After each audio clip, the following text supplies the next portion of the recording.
2, 1, 2, check. 1, 2, check. 1, 2, 1, 2, check. 1, 2. Okay.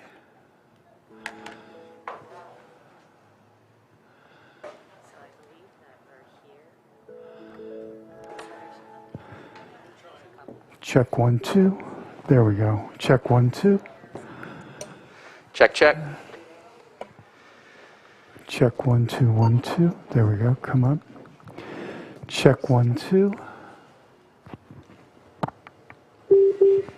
1, 2, check.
Check 1, 2.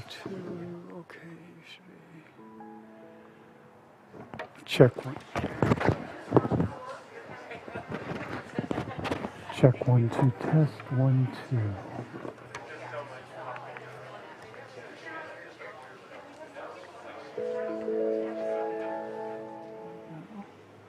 1, 2, test 1, 2. Go ahead. 1, 2, test 1, 2. Go on. 1, 2. 1, 2, test 1, 2.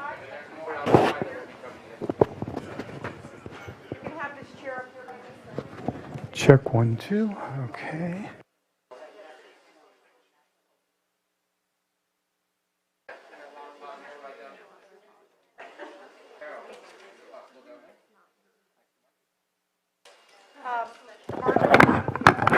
Whoops.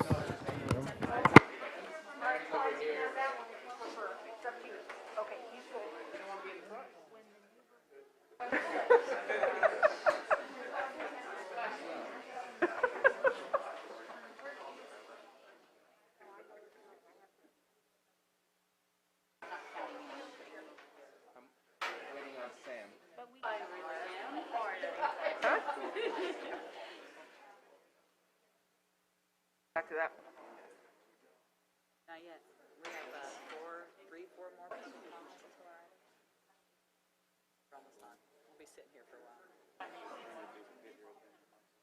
Check 1, 2. Go back on.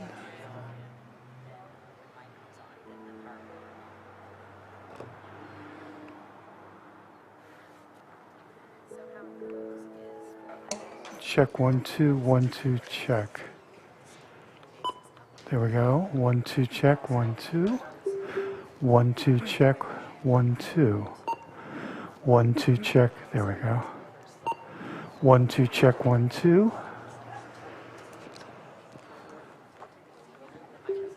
1, 2, check, 1, 2.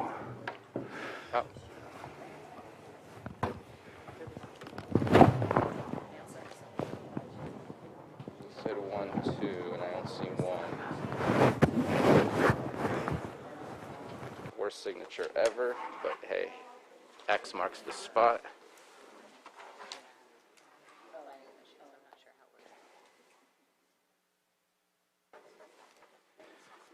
Let me stop this while I'm at it.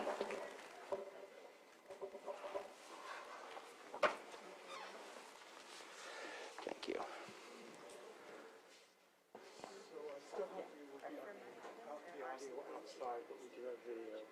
Okay. Is there anybody out there right now? So I'm going to move forward. Wave at me if somebody's out there to make sure that. Okay. All right, thank you. Okay.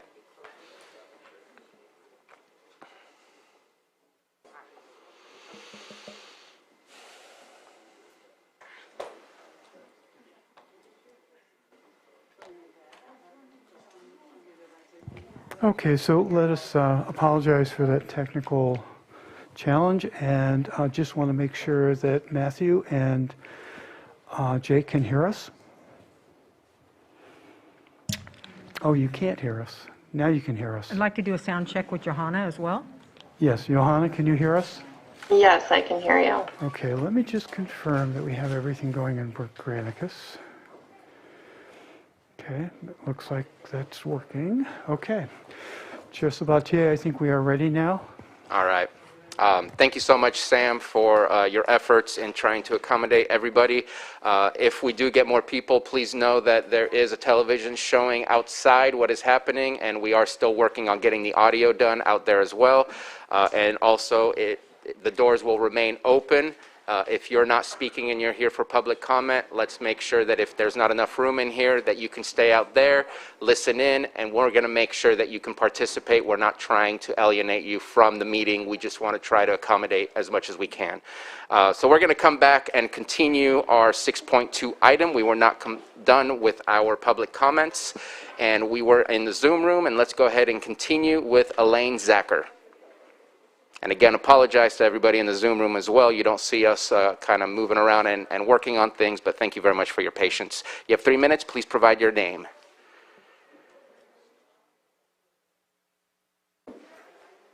Oh, I see you're unmuted, but we are not hearing you.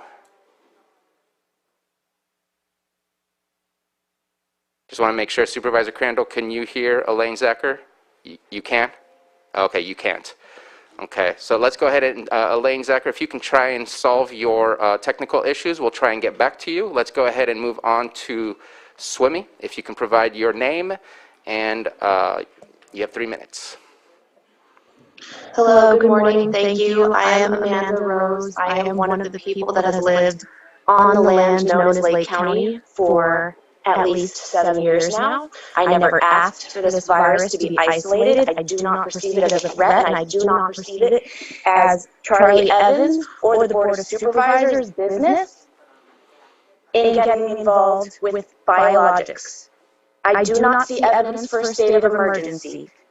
And as provided by the Constitution, no public official, political subdivision, and neither Department of Health nor the CDC or federal government or public corporations shall infringe upon our constitutionally protected rights to life, liberty, and property.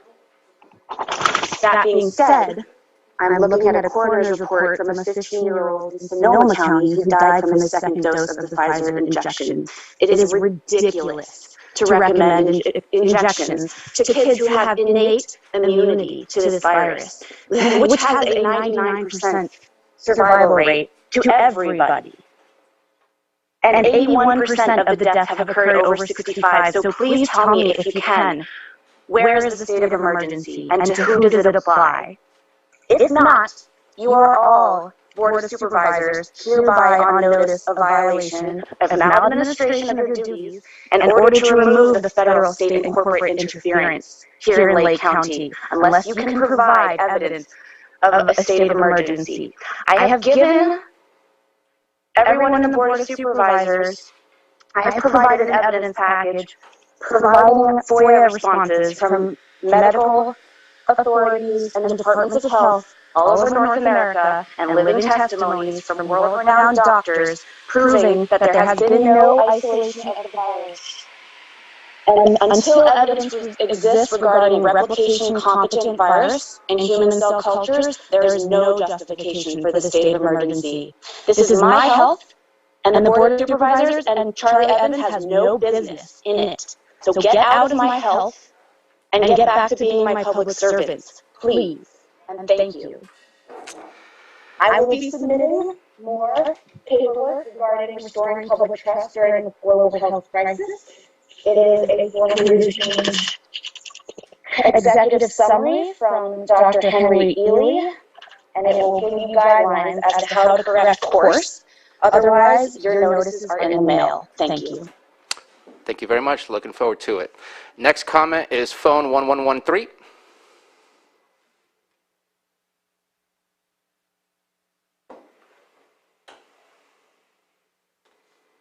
Yes, hi. This is Dr. Will Tuttle calling, and I'm responding to some of the things you've been saying about the PCR test.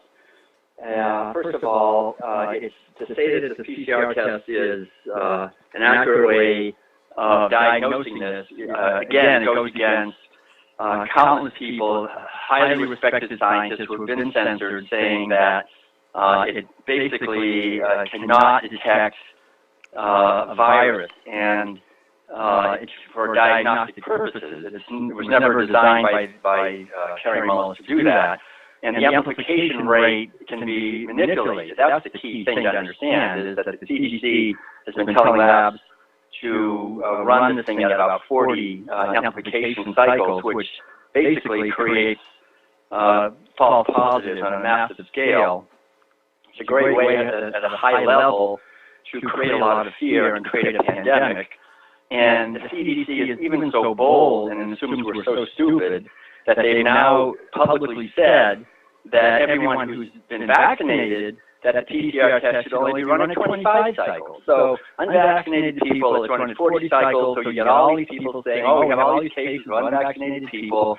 Vaccinated people, it's only run at 25 cycles. You basically get nobody is ever found with it that is only 25 cycles. It basically amplifies. We all have some coronavirus in us from the years, and so they can find it. If you amplify it enough, you'll find it in everybody. It's like cancer. You can find cancer in everybody. You say, oh, you got cancer. But this is all part of a hoax, it's a debacle, and it's coming from a high level. But you have to understand that as our county people, you're responsible. And there's codes on the books, 18 U.S. Code, Section 2339. It's a criminal code, very serious, life imprisonment for funding and conspiring acts of terror. Section 802, acts of domestic terrorism resulting in the death of American citizens. Section 15, U.S. Code 1-3, conspiring to criminal commercial activity. And Section 8, market manipulation and allocation. All of these things are happening. And this will come out eventually. And there's civil codes also. One of the main ones to be aware of is 21 Code, Section 50.24. It is unlawful to conduct medical research, even in the case of an emergency, without independent institutional review board approved protocol, including informed consent free of coercion. You are breaking the law. When you say that these vaccines are superb, and when there's never been any vaccine in the history of vaccines that's been even close to as deadly as this, where we have young people now having deadly thrombosis. And your 3 minutes are up. If you didn't get to your final comment. For kids, they're saying it's normal for kids to have blood clots and so forth. This is absolutely deadly and it's criminal. Can we get to your final comment, please? Thank you very much. I'm done. Thank you very much. Elaine Zacher, I see your hand is up again. Hopefully we've resolved the audio.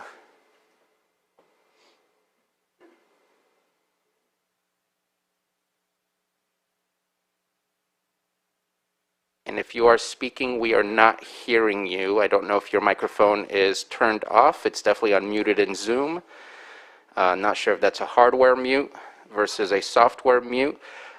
We do have another hand. There is a phone number on our agenda that you can call in and see if you can call in by the time that we do that. And let's go ahead and go with Julia Bono.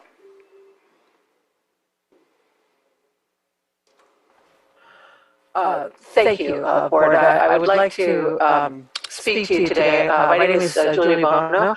I have a background in degrees in scientific research. I wanted to speak to the Board and its audience today about the harms caused by the currently available COVID-19 vaccines that have been reported to the CDC's Vaccine Adverse Event Reporting System, or VAERS database.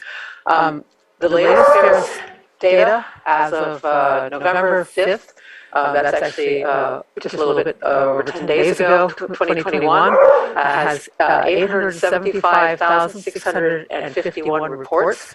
Among those, there were 18,461 deaths, 91,982 hospitalizations, 97,715 urgent care events, 136,785 doctor office visits, 7,984 anaphylaxis events, 10,981 Bell's palsy events, 2,887 miscarriages, 9,094 heart attacks, 12,131 myocarditis, pericarditis events, 29,104 permanently disabled individuals, 4,268 thrombocytopenia low platelet events, 20,644 life-threatening events, 33,259 severe allergic reactions, 10,289 shingles events. So among these,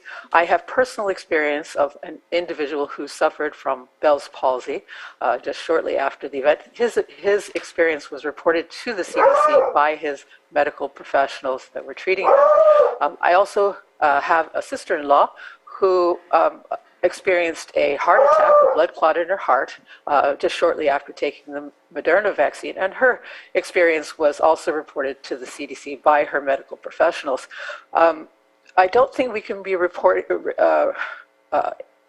based on all of this information. Usually when there's 50 deaths in a vaccine trial, the vaccine trial is stopped. We now have over 18,000 deaths reported, and I think this is a case for us to, a situation where we need to pause and think rationally about whether the risk of something which is basically a variant of the common cold, since coronavirus has caused the common cold, really justifies this number of vaccine adverse events.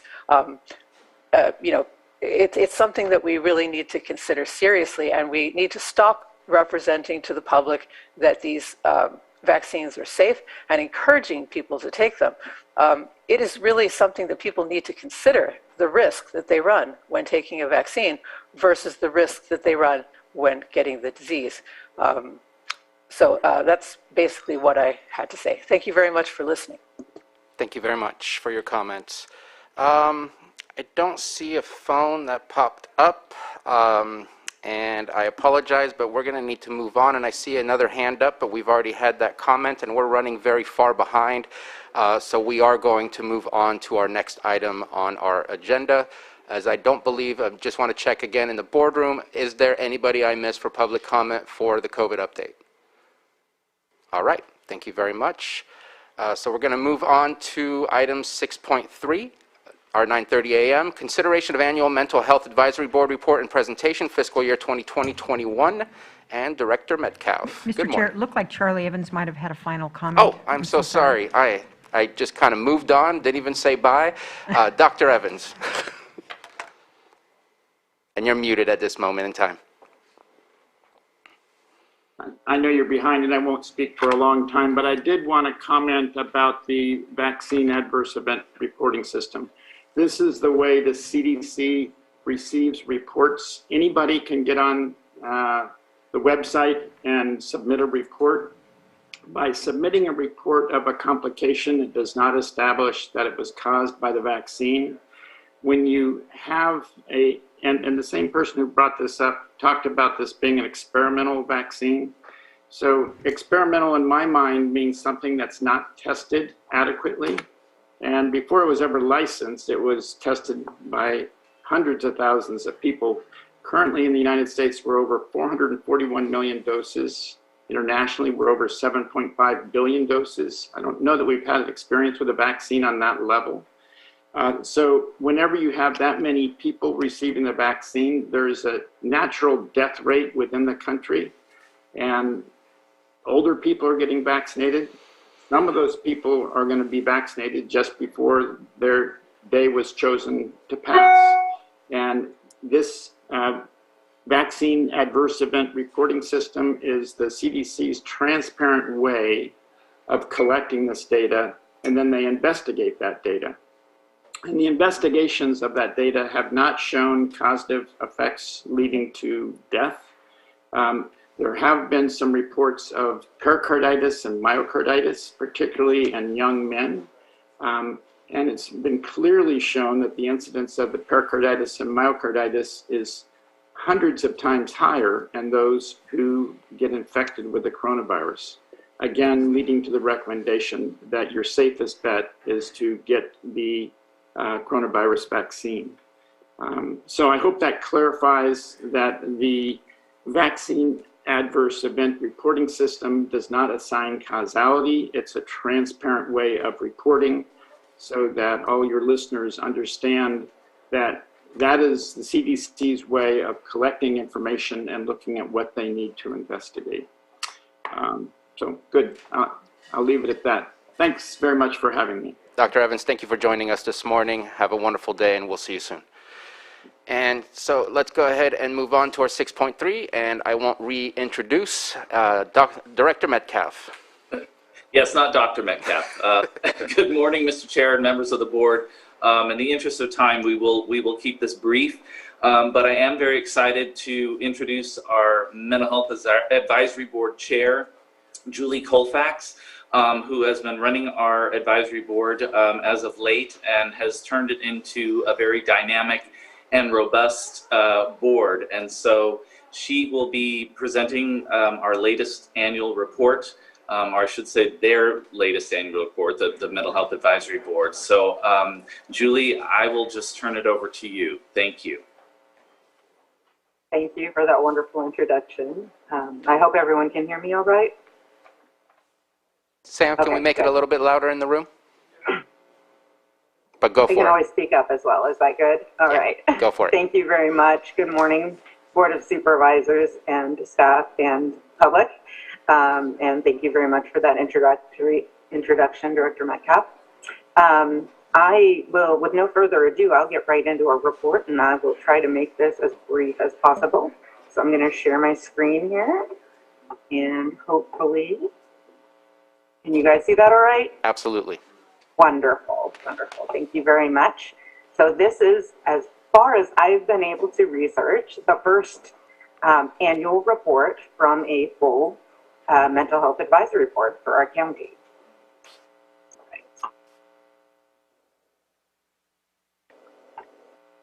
There we go. So very briefly, I want to talk about where we started. This is covering the time from July 1st, 2020 to June 30th, 2021.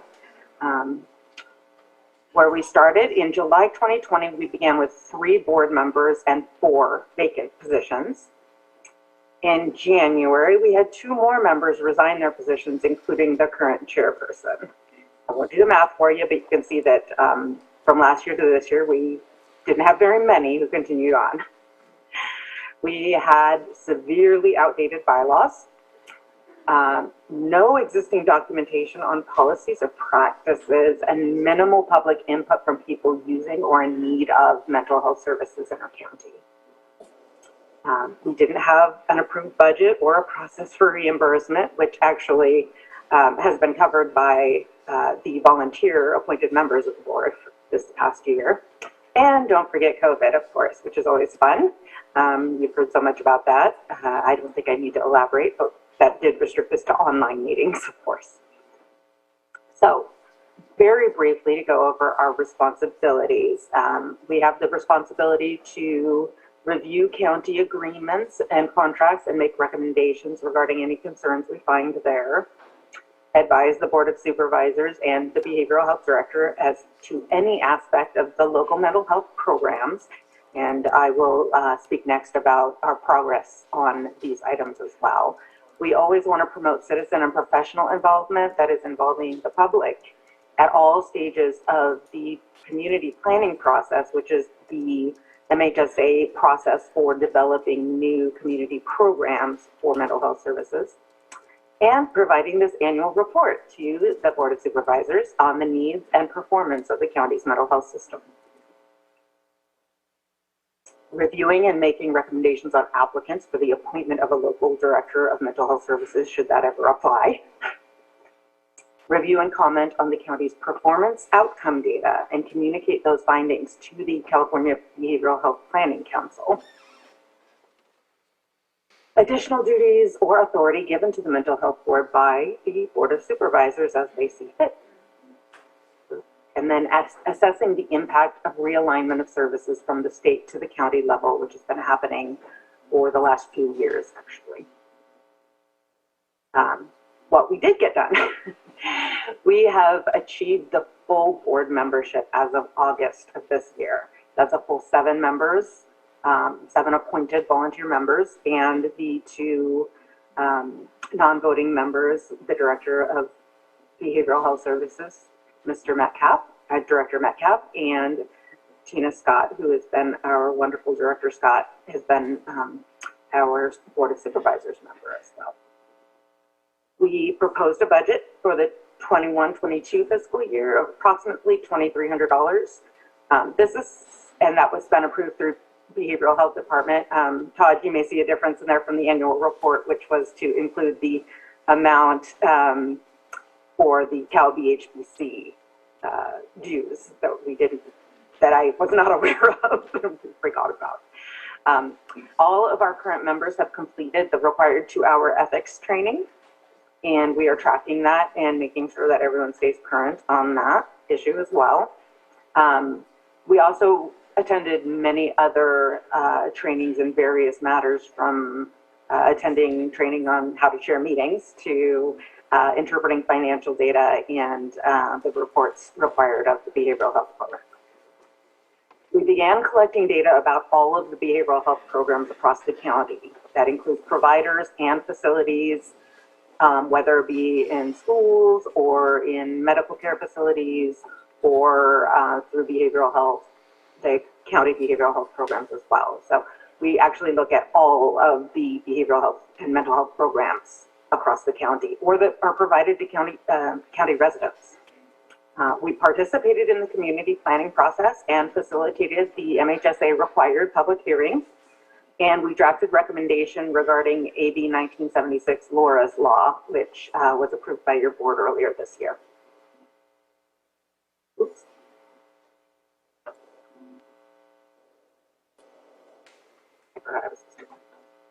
Okay, here we go. We also created policies, procedures, and practices for our calendar and annual task list, standard meeting practices, agendas, and minutes. So we now have templates for all of these to make it much easier to provide that documentation and keep track of it as well. We posted all of the documentation on the county provided website. The website's been there for a while, and we've now got it updated with all of our documentation, including the annual report. We created a process and a template to provide recommendations, as we did for the Laura's Law recommendation. We have established a procedure for ad hoc committees and work groups and reporting back to the board on those. And of course, for our annual report, we've created not just this first annual report, but also a template and a process for creation of future reports. We've also prioritized the creation of additional policies and procedures that we've determined that we need, which include procedures for our contract reviews, determining priorities for which contracts and programs to review, and as well as the process for site visits, and including increasing more involvement of the public in our regular meetings. So our plans for the next year: we plan to maintain a fully trained and active membership and increase public participation in our regular meetings. We want to move to a hybrid format where we hold the meetings both online and in person, and we're going to be working on connecting all of the peer centers with our online meetings so that the public can participate in person at any of the 4 locations in the county by attending at one of the peer centers. We're going to continue collecting data from all the behavioral health programs. This is obviously a very large job. The providers and facilities in Lake County or that are utilized by Lake County residents. And so That is going to be a continuing process and will continue pretty much every year. Will be part of what we want to do. Hopefully soon it'll be a matter of updating that information instead of collecting it all from scratch, but we are in the process of that. Continuing creation of policies, procedures, and practices, as I just mentioned, including revision of the bylaws. That's one of our biggest, earliest tasks for this next year. We'll be revising our bylaws, updating them with legislative changes that happened as of October 2019, and even since then, there have been new legislative changes that will require updating our bylaws. Establishing priorities for identifying which contracts and programs to review, and creating the procedure and documentation process and templates for that review. We also plan to participate in the community planning process this year from the earliest stages rather than coming in the middle of the process as we did to some degree this year. And we want to, again, facilitate increased public input in that as well, hopefully by utilizing the same hybrid method of online and in-person meeting options for the public. Facilitate the public hearing process as we did this year. And this again is increasing the public access to our regular meetings and moving to that hybrid format I mentioned. Continue to update our website and public information on a monthly or more often basis. Establish an email address for the board, which we are in the process of doing. We've actually been doing some troubleshooting just this morning. Future possibilities, and this is where I need some input from you, our wonderful board of supervisors. We've been requested by Director Metcalf to consider transitioning from a mental health advisory board to a behavioral health advisory board. And we've held some discussions on this requirement, on this request. So the behavioral health director requested this. As we transition to an organized delivery system, we'll actually require having a board for alcohol and other drug services or substance use disorder services. Working toward an organized delivery system incorporates both mental health and AODS, and so it makes it necessary to have a board such as this to have public voice in both of those. This can be an additional board, or many counties have integrated this into their mental health board to create a behavioral health board. Since we're already doing revisions to our bylaws due to the legislative updates, we could relatively easily incorporate the added responsibilities in that process. So it's kind of an ideal time to do that. Also, the members have had some discussions about this and have reached a consensus that supports integration of those responsibilities with ours. However, the ultimate choice, of course, is up to the Board of Supervisors to direct us in which way we should go on that. The responsibilities typically parallel those of the Mental Health Board and just include AODS programs, which, by the way, naturally due to their services and the 60 to 70% of alcohol and drug services clients have co-occurring disorders, which means they have both a mental health disorder as well as a substance use disorder. And so it's very difficult actually to distinguish mental health from substance abuse services discreetly. And it's hard to make a definition between those two. And so this is a list. I'm not going to go and read through all of these for you unless you want me to. But these are the proposed responsibilities that we could include in our bylaws. And they very much do mimic our current responsibilities. So on that note, thank you very much. Try to make it as short and sweet as possible. Do you have any questions for me? Thank you so much for the presentation. If we can get the lights back on, thank you. And Director Metcalf, before we bring it to the board, do you have any final comments? Well, thank you, Julie, for that presentation. I'm a non-voting member of this board, and that is why I asked Julie to present to you. And as I've mentioned before in other meetings with you, Board of Supervisors, you're going to be hearing more from this advisory board because of what Julie was mentioning about the integration of substance use disorder services and mental health services. The state is really working hard to integrate all of that finally, which is, it's long overdue. And so this board will help us move that forward. But stay tuned. There are some pretty major changes coming down from the Department of Healthcare Services that will be affecting the world of behavioral health services. And I look to this advisory board to help my department embrace those changes, support those changes, and move them forward. So you'll be hearing more from us very soon.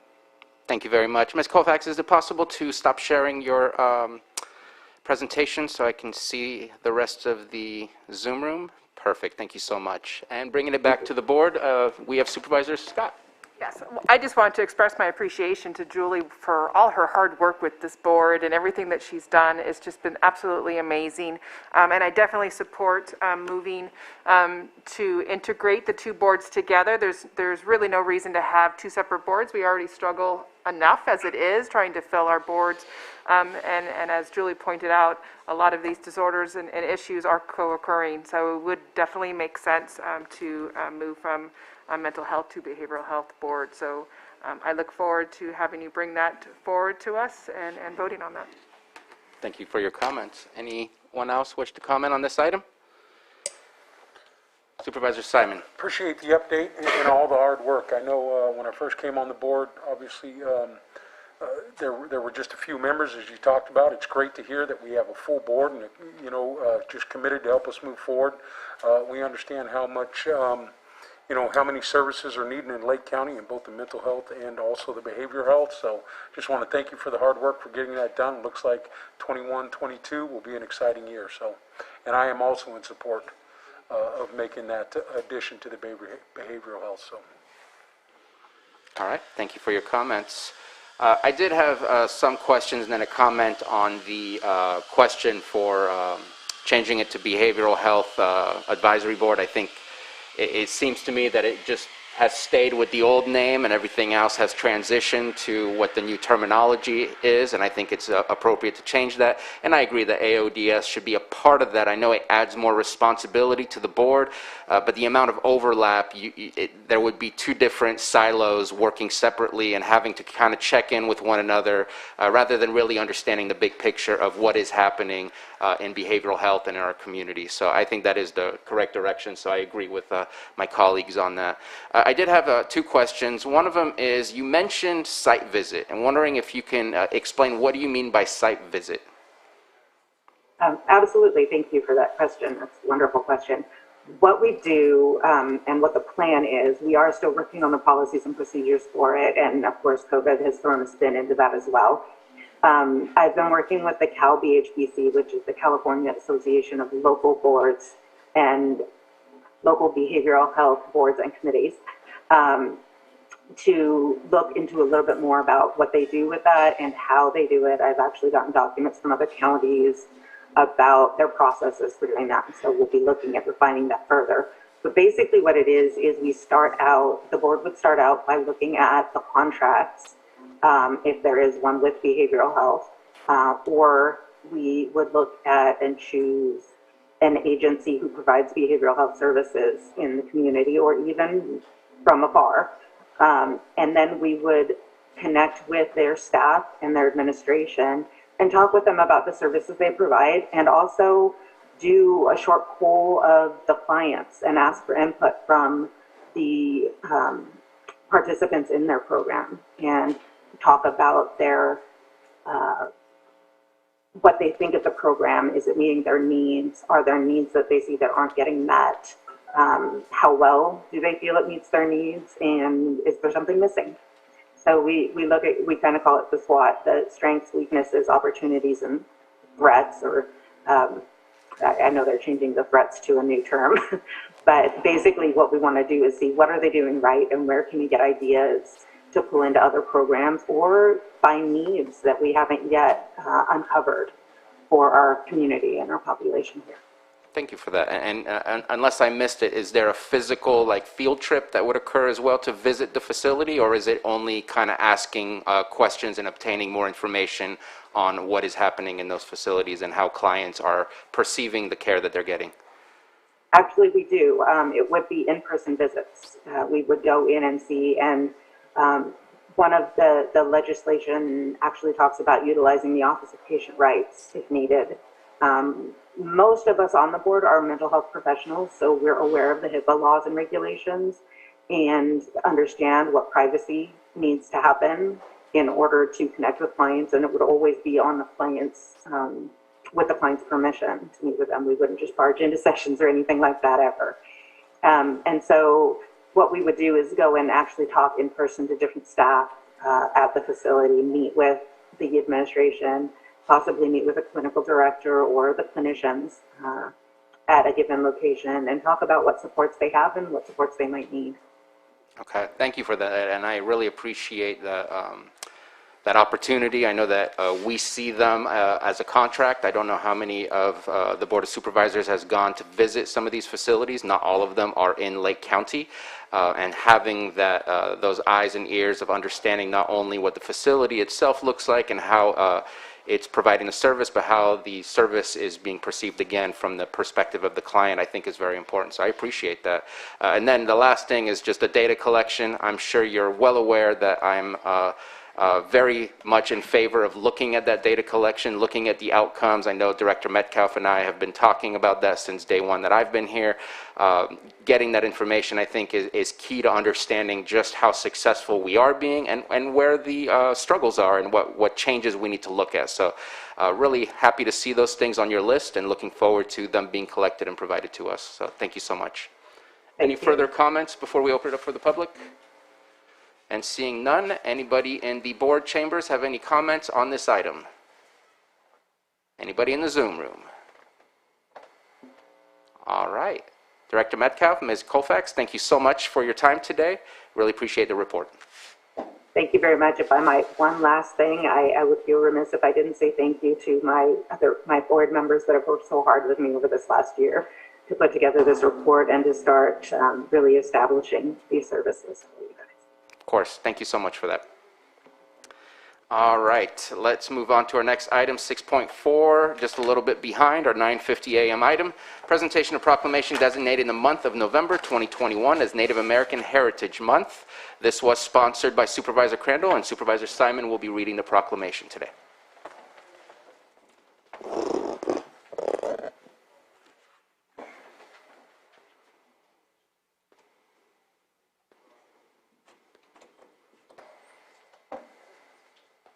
Board of Supervisors, County of Lake, State of California proclamation declaring November National Native American Heritage Month in Lake County.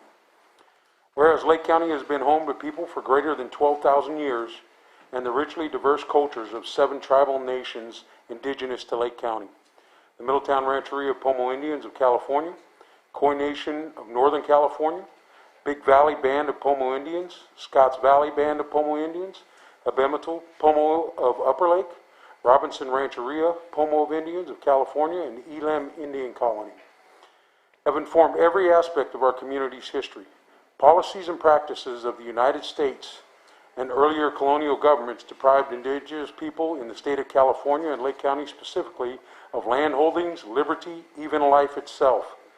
And whereas Native Americans have helped to make our community stronger and more prosperous, on August 3rd, 1990, President of the United States George H.W. Bush declared the month of November as National American Indian Heritage Month. Thereafter, commonly referred to as Native American Heritage Month, the bill read in part that the President has authorized and requested to call upon federal, state, and local governments, groups and organizations, and the people of the United States to observe such month with appropriate programs, ceremonies, and activities. And whereas this landmark bill honoring America's tribal people represented a major step in the establishment of this celebration, which began in 1976, when a Cherokee Osage Indian named Jerry C. Elliott High Eagle authored Native American Awareness Week legislation for the first historical week of recognition of the nation of Native peoples. This led to a 1986 with then President Ronald Reagan proclaiming November 23rd through the 30th in 1986 as American Indian Week.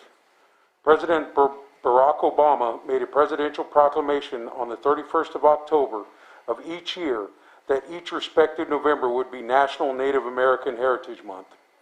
We celebrate the richness of the county's unique tribal history and traditions and the impact the Native American cultures have had on every American.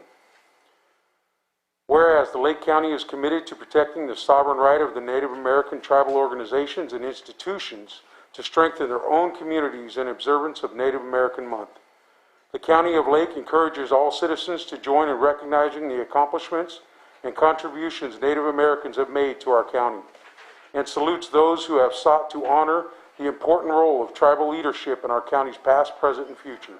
Now, therefore, be it proclaimed, the Lake County Board of Supervisors declares November National Native American Month in Lake County, California. Passed and adopted on this day, 16th day of November, 2021, signed by the Chair of the Board. Thank you.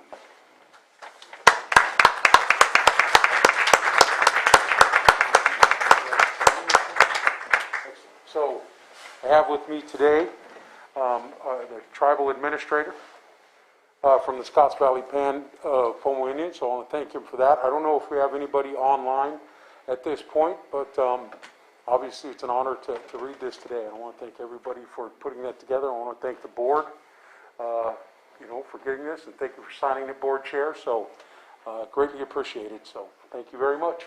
Thank you again. It was very neat. Yep. And Thomas Jordan. I apologize. I forgot to give you a name. And I want to make sure that Supervisor Crandall has a moment to speak as well. Forgot about that. Sorry about that, EJ. Oh, no, it's okay. Going there. Yeah, so just want to say I'm grateful to be able to bring this and be a part of the board and doing things of this nature. You know, I know that we just did Indigenous Peoples Day to accommodate for the, replacement of Columbus Day.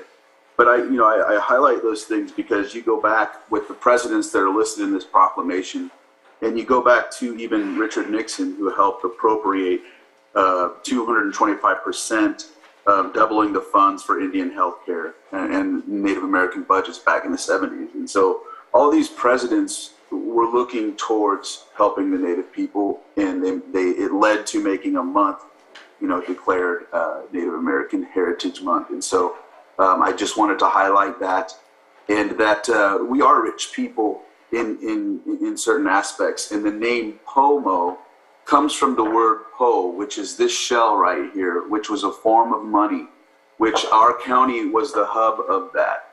So in essence, we were like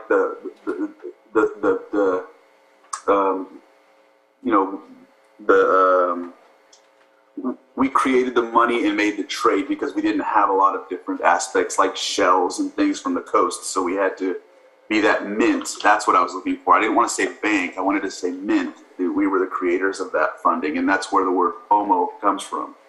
So we're actually called money in the money place where it's made, but we call each other Hinthil in our language. Either way, I appreciate that we were able to conduct this this proclamation, and thank you. Thank you very much. Any comments from board members before we move on? And I just want to say that there's not a single day that I don't recognize the history that we are on here in Lake County. Everywhere we go, there is so much historical evidence of the past.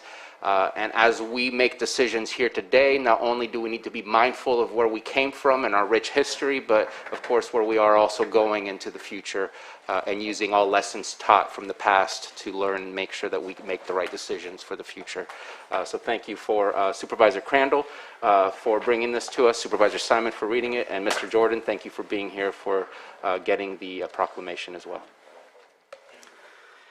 Let's go ahead and open it up to the public in case anybody wanted to speak on this item before we move on. Anyone in the boardroom? Anyone in the, I see a hand, but I can't see the person. Oh, and we have Sally Peterson. Amini hioni kalakdak, Tawika Kutsa Ata. Thank you, Board of Supervisors, for making this proclamation. It's important to our people. to be recognized as 7 tribal nations in the county. I'm grateful for the relationships that we've formed over the years with our local county government. As sovereign nations, we bring to the table much resource and knowledge and creating those partnerships with our government. And we didn't always have, that relationship, but we have grown from many mistakes we've made in the past, and those relationships have really formed wonderful partnerships. And I want to further commend the Board of Supervisors for not only making this proclamation, but the work that we're doing on the Community Visioning Forum, where we're working on diversity and inclusion and justice. So I'm really happy today to see this, and I'm glad that you were running late, because I was running late as well, and I didn't want to miss this. So I'm happy that I was able to see this and listen to the proclamation. So kahuika. Thank you for your comments, and thank you for what you do in our community as well. We're going to go ahead and move on. Item 6.5, which is our 9:55 a.m. item, will be moved to most likely next week. I'm looking at CAO Hutchinson. So next week we will discuss to the 30th. So not next week. Thank you. And so we will move that item. And also item 8.1, which is one of our assessment hearings. We will do that in the afternoon once we have concluded item 6.6. So if anybody is here for that item, just wanted to make sure you were aware of the timeline. That I want to conclude 6.6 before getting to that, and we may conclude 6.6 after lunch, depending on the time it takes. So now let's go ahead and take up item 6.6. Before I get started and I read it out, I know that there are some people outside that are going to need to come in. I believe that we are tight as far as the numbers of people. I need to at least make sure that the applicant and the appellant are in the room. I think that is a respectful way to at least get it started. The doors are going to remain open so that you can hear, and you will not be left out without providing comment if you wish to provide comment. You will also need to stay near the door so I can swear you in, because that is going to be an important part of that, because I could see Ms. Grant is reminding me of the process. So if we can make room for the applicant, please do so.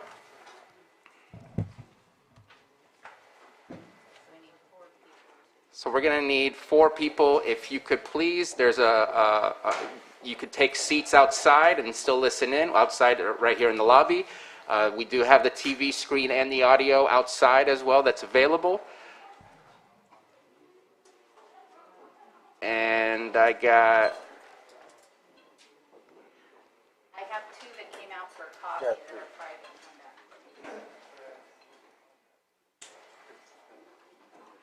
At this moment in time, it looks like we are full.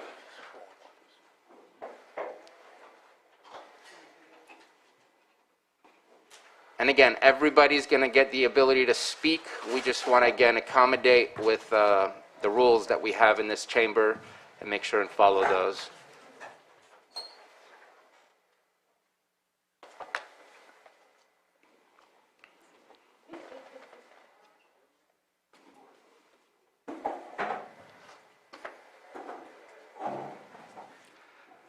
Okay, is everybody here that, okay, so let's go ahead and read this. 10:15 a.m. item, public hearing, continued from October 19th, 2021. Discussion and consideration of appeal, AB 2104, of the Planning Commission approval of major use permit UP 21-10, and adoption of initial study IS MND 21-10 for a commercial cannabis cultivation license, Sowers HVR, Clear Lake Oaks.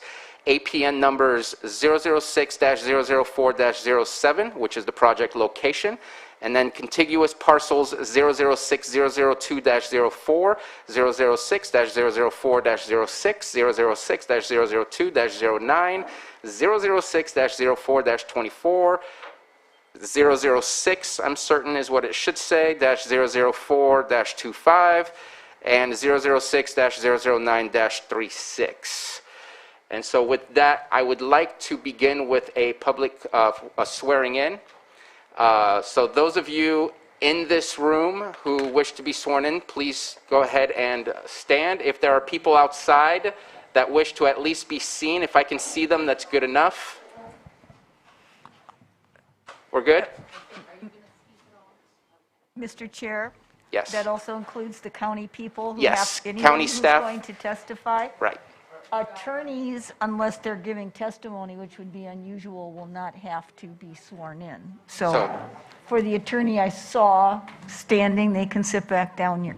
Okay. And so, Johanna, if we can please do the swearing in, everybody is ready for you. Okay, with your right hand raised, do you solemnly swear that the testimony you are about to give will be the truth, the whole truth, and nothing but the truth, so help you God? Okay. I'm assuming nobody said no. I couldn't hear everything, but that looked good. Thank you so much. And again, if we can make sure to keep the room at 24 at this moment in time, and if we need to call on you and you're outside, which doesn't look like anybody outside is being sworn in, but if you happen to leave, we will call you in. We will not ignore that. Before we get started, I want to make sure that all conversations, all questions, and all comments are directed at the board, not at the applicant, not at the appellant, or not at staff. We will request the right individuals to respond to whatever questions may be asked during the hearing. And so let's make sure we stay on the topic and that we direct everything to us, and that way we will be able to move efficiently through this process. At this moment in time, and I'm going to ask Ms. Grant to make sure I'm correct, we're going to start with a presentation from staff. Yes, Mr. Chair, staff will present first, followed by the appellant, and then likely the applicant. I don't know if it matters to your board, but you certainly can also ask the parties for time estimates at this point so that you can plan the rest of the day, or you can just take it as it comes. That's up to your board. So I will say this, that we're going to have a hard break at 12:45. At this point, because this seems to be very important to the community and a large project, I want to make sure that everybody gets their chance to speak and comment in the way that they prepared. And so 12:45, we will take a hard break, and if we have to come back after lunch to finish this, so be it. That's what we will do. So let's go ahead and please start with staff.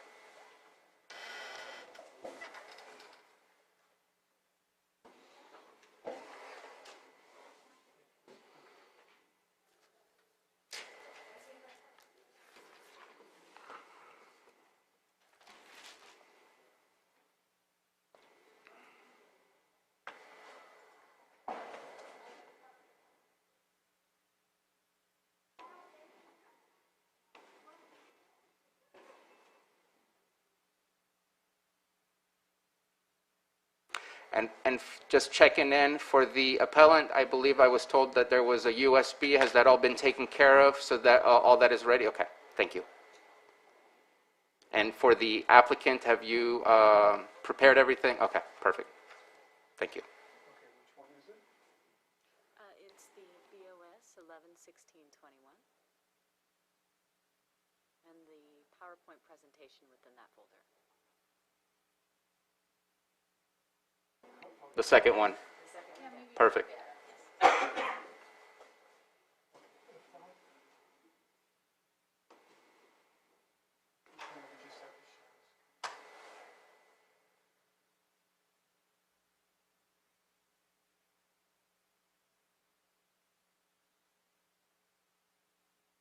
Right there. Yep. Perfect. And I see that it's being shared on Zoom, so we're all good to go. Thank you, Sam.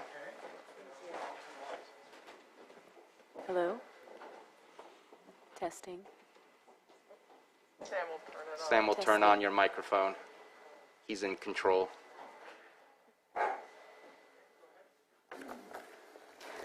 Good morning. Oh, there we go. Good morning, board members. I do have one green sheet item to present to you. Okay. This is the legal notice that will be mentioned in the presentation from the July 8th Planning Commission meeting.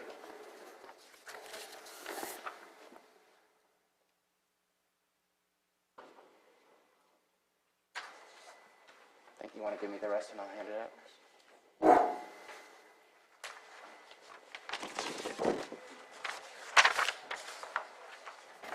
And I think for the sake of Supervisor Crandall, that we definitely want to read this into the record, and I think that would be helpful also for the public. Okay. When you get to that. Oh, let me get to it.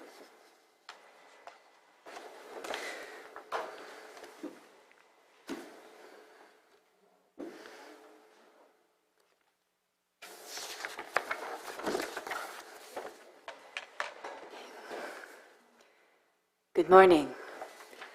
The following memo was originally authored for the Board of Supervisors meeting on October 19th, 2021. Since that time, new information has come to light that will affect the staff recommendation of this permit and will be addressed at the end of this presentation.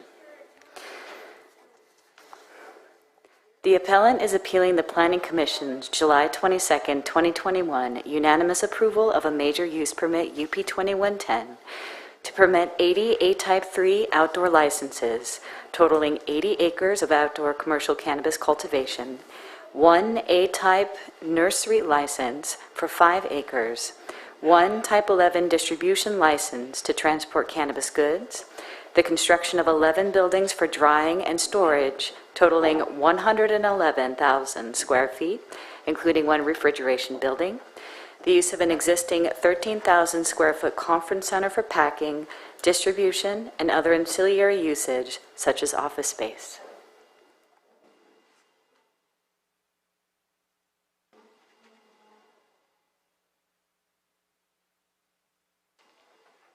Oops.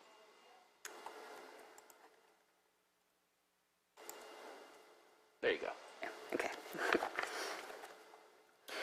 The appellants are also appealing a zoning administrator decision to approve an early activation permit granted on June 7, 2021 for 80 A-Type 3 outdoor licenses totaling 80 acres of outdoor commercial cannabis cultivation. However, as provided by the zoning ordinance, section 21-58.10, an appeal of an EA permit would be filed with the Planning Commission, and the appeal period in which to do so is 7 days from the decision granting of the permit. As the date of issuance was June 7, 2021, the appeal period for the EA permit has passed. The EA permit is not the subject of this appeal.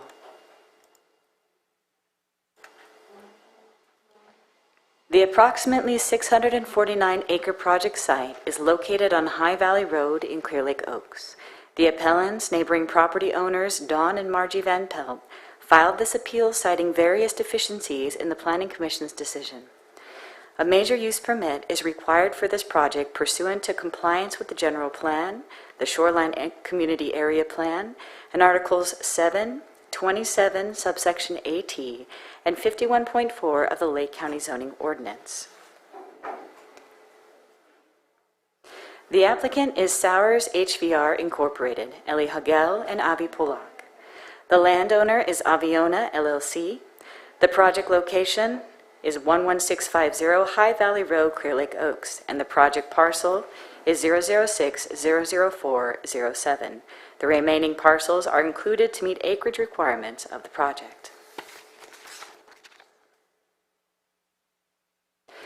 The combined acreage of all 7 project parcels is 1,639.96 acres, which fulfills the minimum acreage requirement of this project at 1,600. That is 20 acres of land to 1 acre of cannabis. The general plan designation is agricultural and rural lands. The zoning is split between rural lands, waterway combining, scenic combining, and special lot density combining district. The flood zone is D, areas of undetermined but possible flooding. The cultivation area of the early activation is 3,595,000 square feet. Under the use permit, it would be 6,098,400 square feet in total, which includes the permanent drying structures. The canopy area is estimated at 3,485,000 square feet. The surrounding zoning and land use to the north is agricultural and rural lands. To the south is rural lands.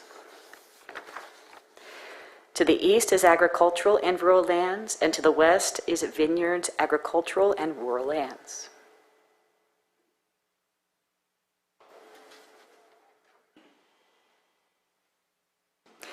A conformance evaluation was covered under the staff report analysis as Exhibits 2 and 3 of the Planning Commission meetings from July 8th and July 22nd.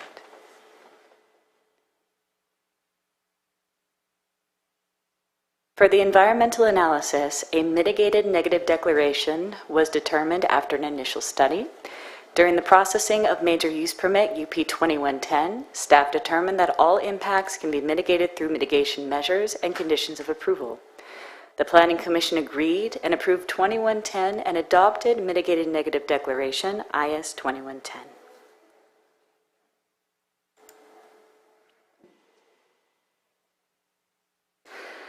From the Lake County Zoning Ordinance, Article 58.3 Appeals, decisions of the Planning Commission may be appealed to the Board.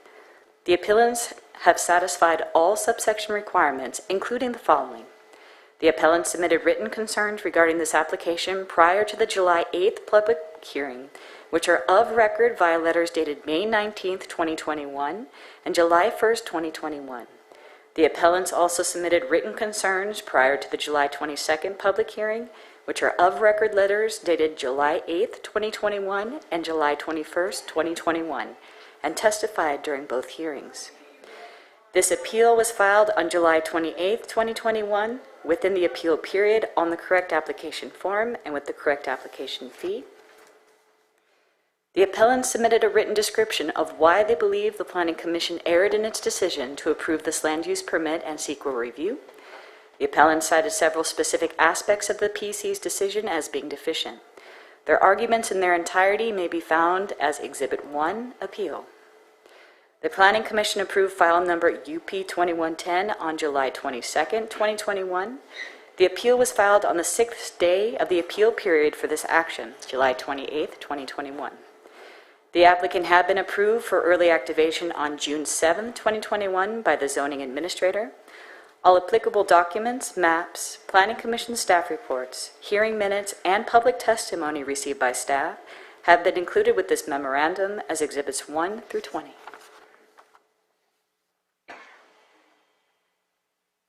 A public hearing notice was sent to all known property owners within 750 feet for this Board of Supervisors hearing, and persons filing written and email comments prior to the hearing. The following staff presentation will highlight where in these exhibits information may be found for the Board's consideration.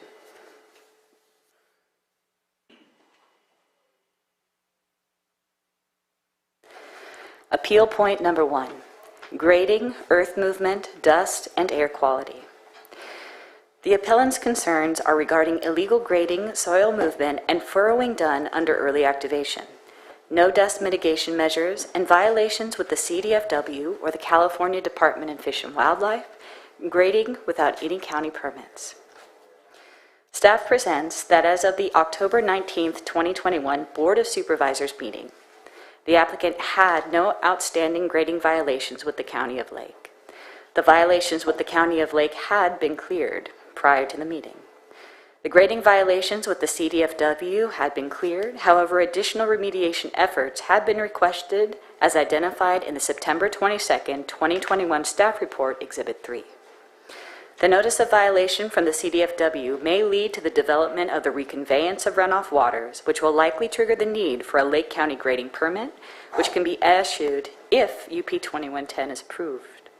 Due to the Lake County grading violations remediation prior to the Planning Commission hearing, the applicant no longer had outstanding violations with the county.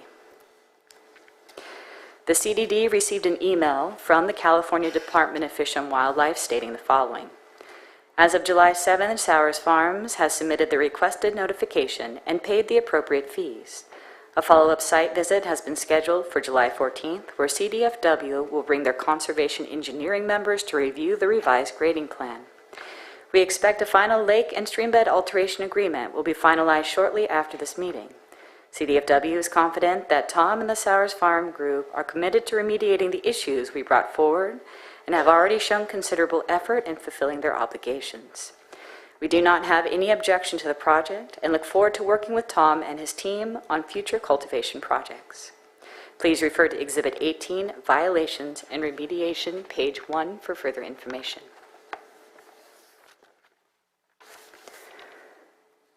Point 2 of the appeal is odor. The appellant is concerned that the county does not have an effective mitigation plan for large-scale grows adjacent to neighboring properties. The county relies on CEQA guidelines for the environmental analysis of land use projects. As a result of this process, the county has recommended mitigation measures to reduce the environmental effects of this project to less than significant. Please refer to Exhibit 19, Initial Study, and Exhibit 8, Conditions of Approval. The appellant is also concerned that the Planning Commission did not impose conditions of approval or mitigation measures to reduce odor for this project to a less than significant level. In the appellant's statement, the CEQA initial study downplays odor impacts of cannabis plants. No evidence is provided that planting odor-masking fragrant plants around the perimeter of the grow will reduce odor. The ability to contact a community liaison or emergency contact to resolve odor-related concerns does not guarantee action will be taken to reduce odor concerns. Staff presents that mitigation measures were assessed in the initial study in Section 3, Air Quality, Exhibit 9, Initial Study, and are incorporated into the use permit's conditions of approval under air quality items 1 through 11, that's Exhibit 8, Conditions of Approval. The applicant has incorporated all odor mitigation requirements as per Lake County Zoning Ordinance Article 27, subsection AT, in their property management plan. For more information, please refer to Exhibit 6, pages 9 through 11. The appellant also claims that the 100-foot setback from the property line will not be sufficient. Cultivation area of 2,000 to 3,000 feet or a half mile should be mandated from adjacent properties. Staff presents the cultivation site is set back approximately 200 feet from High Valley Road. Please see Exhibit 5 Site Plans, Sheet 3, and Exhibit 6 Property Management Plan, Appendix F. The site is also set back more than 200 feet from an off-site residence. The setback exceeds the minimum 100-foot setback requirement according to the Lake County Zoning Ordinance, Article 27, Section AT. During the July 22nd Planning Commission, the applicant redacted their Field 3 cultivation areas. Please refer to Exhibit 5, Site Maps, page 3, Proposed Site Plan. To appease odor concerns of neighbors, please see the minutes from the 7/22/21 PC hearing, Exhibit 3. Appeal Point 3, Water Availability. The appellant states the aquifer drawdown of groundwater in the High Valley Basin to supply the irrigation water to grow 80 acres of cannabis is a significant adverse environmental impact that will affect recharge of the aquifer and existing water wells in the area, including the appellant's water. Staff presents, for a full analysis of this concern, please refer to the staff report and PowerPoint from 7/8/2021, that's Exhibit 2, to the staff report addendum from 7/22/2021, Exhibit 3, the initial study, Exhibit 9, the applicant's original water analysis submitted on February 5th, 2021, Exhibit 12, and the updated hydrology memo prepared on March 10th, Exhibit 12. The following appeal points regarding water were mainly referenced within these documents. The appellant also states the hydrology memo does not address the impact of the project on the aquifer or the existing wells. Staff presents, please reference Exhibit 12, the hydrology memo submitted on July 14th for the Planning Commission's July 22nd use permit approval decision. It addresses the impacts of the project on the aquifer on pages 2, 3, and 4. The impact of the project on the aquifer was also addressed in the original water analysis dated February 5th, 2021 on pages 1 and 2. The appellant also states the memo does not address the impacts during drought conditions. Staff presents the Model Water Efficient Landscape Ordinance, which is California Code of Regulations, Title 23, Division 2, Chapter 27, provides guidance on water conservation due to California's ongoing drought conditions. The applicant provides a plan on adherence to these guidelines under the initial February 5th water analysis submittal, Exhibit 12. Conserving Lake County's water resources by providing a plan to minimize the use of water is required to be analyzed as part of the use permit's property management water use water availability section. Lake County Zoning Ordinance, Article 27, subsection AT. The applicant has provided this analysis in the original February 5th Water Analysis Submittal, Exhibit 12. The appellant also states this memo is not included in the CEQA initial study analysis of water impacts from the project. Staff presents an updated memo was not required to capture the level of significance this project's water use would have on High Valley. This information was already provided in the applicant's initial February 5th Water Analysis Submittal, Exhibit 12, and incorporated into the initial study under Section 10, Hydrology and Water Quality, Exhibit 9. The appellant also states the drawdown test results did not include monitoring of adjacent wells, and the drawdown model did not include sufficient information to evaluate the efficacy of the results. Staff presents this was not a requirement of the Planning Commission nor of the Zoning Ordinance. The information presented in the initial February 5th Water Analysis Submittal and the subsequent July 14th Hydrology Memo, Exhibit 12, in addition to staff analysis in the initial study, Section 10, Hydrology and Water Quality, Exhibit 9, provides enough information for the Planning Commission to assess the effect of the water use of the project on neighboring parcels in High Valley in the initial study. The appellant also states the county should have required an independent water availability analysis by a qualified professional. The professional qualifications of the preparers and their independent status are not listed. Staff presents the Lake County Zoning Ordinance, Article 27, subsection AT, does not specify the need for an independent water availability analysis by a qualified professional. At the time of the Planning Commission, Ordinance 3106 regarding the local drought emergency, hydrology report requirements, and the professional qualifications of the preparer was not yet in effect as it was passed by vote on July 27, 2021 by the Board of Supervisors. The Planning Commission approval of this project was on July 22, 2021. The appellant also states that the revised TM from Kimley Horn, the applicant's consultant, does not provide details of how storage capacity of the High Valley Basin was determined.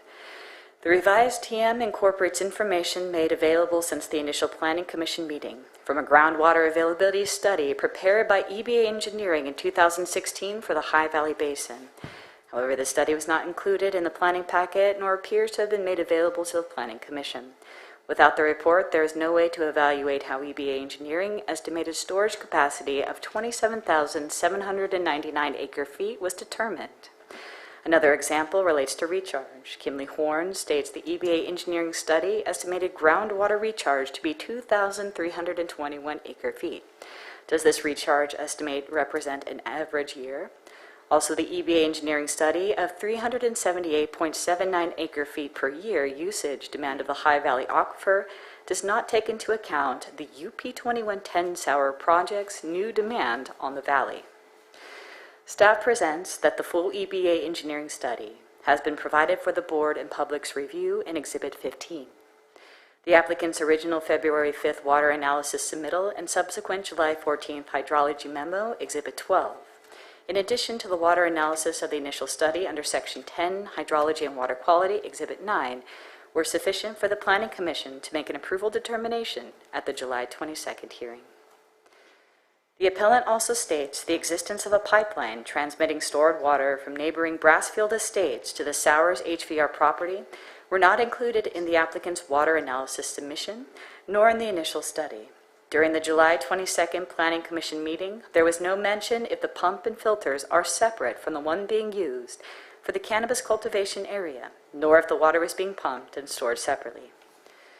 Staff presents the pipeline was not included in the property management plan nor site maps of the submitted project and was therefore not assessed in the initial study. After the July 8th Planning Commission meeting and prior to the July 22nd Planning Commission meeting, the applicant provided the Department of Public Works encroachment permit obtained for this pipeline on June 29, 2021, after drone footage was given to the Community Development Department. The encroachment permit was applied for by the landowner Aviona LLC. An encroachment permit allows the applicants to do work on a county-maintained road right-of-way. The permit allows for the installation, but not the land use. Please reference Exhibit 13, Brassfield Pipeline Encroachment Permit. The appellant also states if the water being piped over from Brassfield is not being stored separately, it should have to be included as a water source in accordance with the CEQA process. How will this water be safeguarded and monitored that it is not diverted to the cannabis project?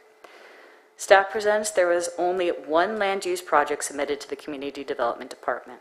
This proposed project was for a commercial cannabis use permit with an early activation request. The pipeline coming from Brassfield was not included within the proposed land use commercial cannabis project because the applicant did not submit the request with the initial application. The pipeline coming from Brassfield was not included in the same property management plan nor site maps of the submitted project, and therefore the pipeline from Brassfield was not assessed in the initial study. On September 10th, and at the request of staff, the consultant for the applicant, Kimley Horn, provided a statement on why the pipeline was not submitted as part of the project. Please reference Exhibit 15, Brassfield Pipeline Additional Materials. Staff assessed the statement and concluded that no new significant information was provided to alter the original CEQA analysis. Appeal Point 4, Biology. The appellant states that no floristic level studies for the project were performed during the spring and early summer of 2021. Several drainages and wetland areas are not mapped in the biological study and have already been destroyed by project grading activities. No formal wetland delineation was conducted. Staff presents that responses to these points are covered in the staff report addendum summary sections D and E for the 7/22/2021 Planning Commission meeting. Please reference Exhibit 3. The biology report and follow-up surveys are also provided here for the board's review. Please reference Exhibit 7, Biology Report. Appeal Point 5, Security. The applicant states the design of the security systems associated with the cannabis cultivation and processing facilities is important for the security and well-being of the adjacent residents and property owners of this project, including location of cameras, perimeter fencing and design, intended signage, road and property access design.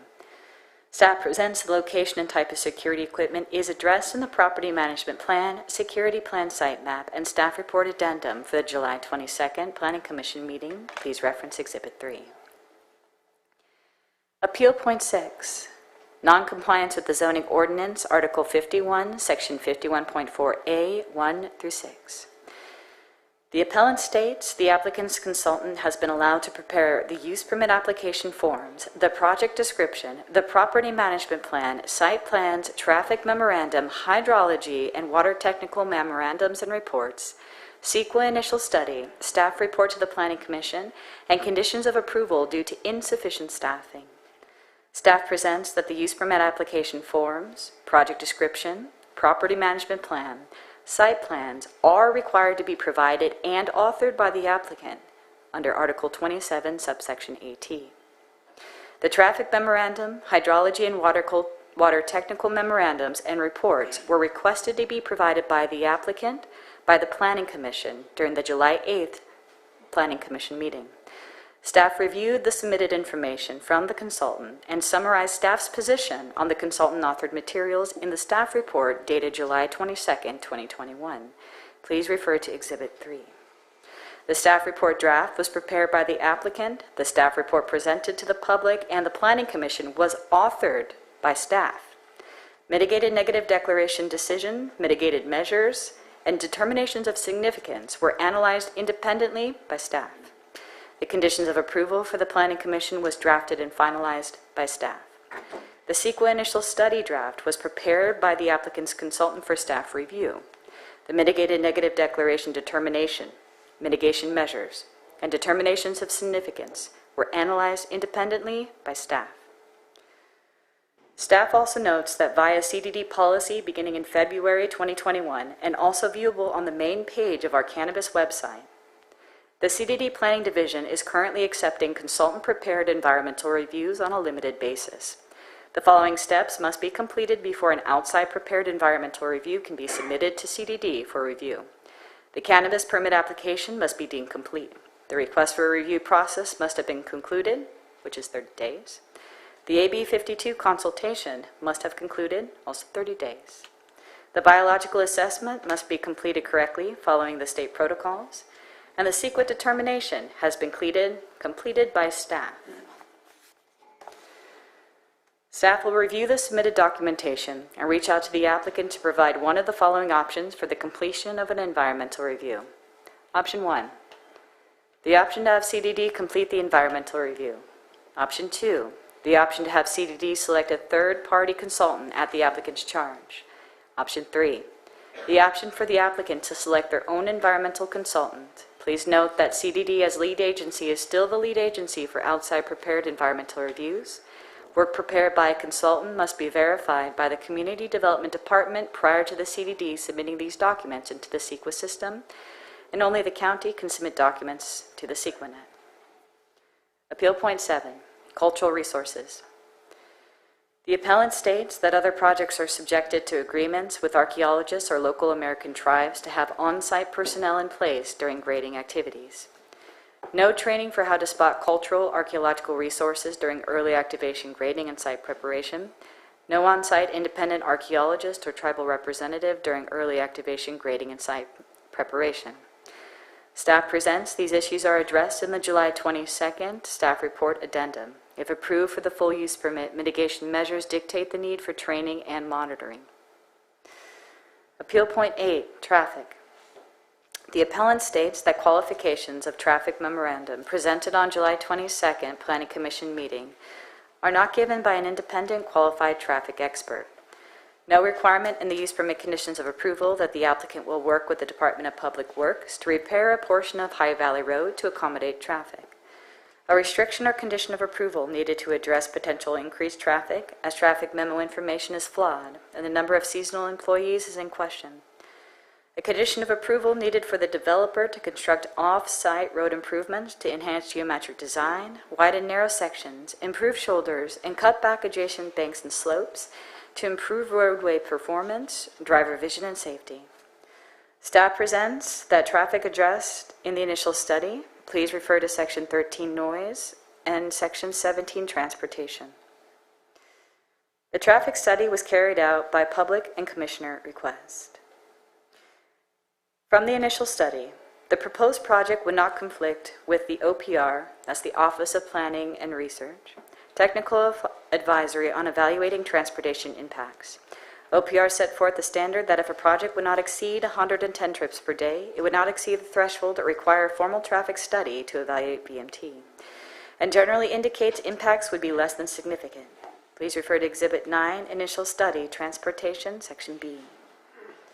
Traffic memo was reviewed by staff before being brought to the Planning Commission. Appeal Point 9, Notice of Deficiency.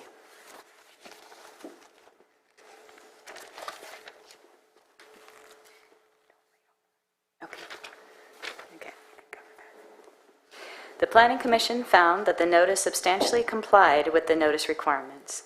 They relied on the facts that the Planning Commission meetings are always at 9 a.m. and that the notice provided a method to access further information, including the agenda, which provides the time of the meeting. Also, this appellant attended and spoke during that meeting and therefore had actual notice of the hearing. Appeal Point 10, CEQA Study. The appellant states that Commissioner Hess mentioned that there was no environmental impact report submitted and available for review. Staff responds that Commissioner Hess's comments are noted in the minutes of the July 22nd Planning Commission meeting, Exhibit 3. This statement does not appear.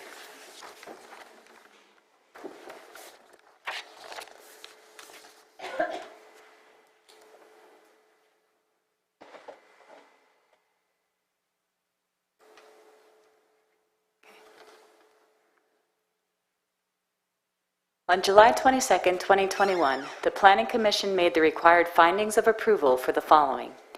Major Use Permit, UP 2110, from Article 51, Section 51.4a, and that the initial study, IS 2110, for the project would provide sufficient mitigation measures to assure that no adverse environmental impacts would result.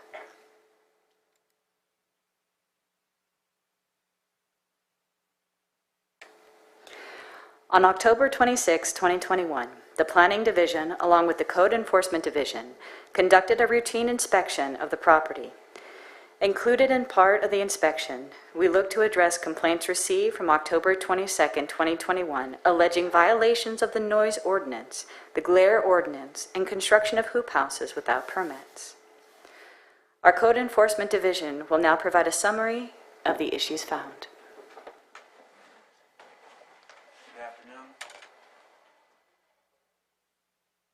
Try again. Good afternoon. Can everybody hear me? Yeah. My name is Marcus Beltramo. I'm a code enforcement officer with the Code Enforcement Division within the Community Development Department. On October 22nd, 2021, I was assigned the task of conducting a routine inspection for the property located at 11650 Hidden Valley Road. On October 25th, 2021, we conducted that inspection. The inspection involved a full inspection of the site from property line to property line for the property at 11650 Hidden Valley Road. High Valley Road, sorry. Thank you. During that inspection, it was observed construction on the property. The construction appeared to be new and recent. Based on the statements provided by the representatives that accompanied us during that inspection, it appeared the construction had occurred approximately 2.5 weeks to 10 days prior to the date of the inspection. Additional information was gathered. The construction basically was buried into the ground, about 6 inches, anchored into the ground with screws, had a roof, had electrical in it, fans, lighting, everything was powered by a generator. Based upon the information obtained, we came to the determination that the construction constituted a structure and electrical was contained in those structures. There was approximately 25 structures that we observed on the property. 21 had been fully constructed. Actually, 22 had been fully constructed.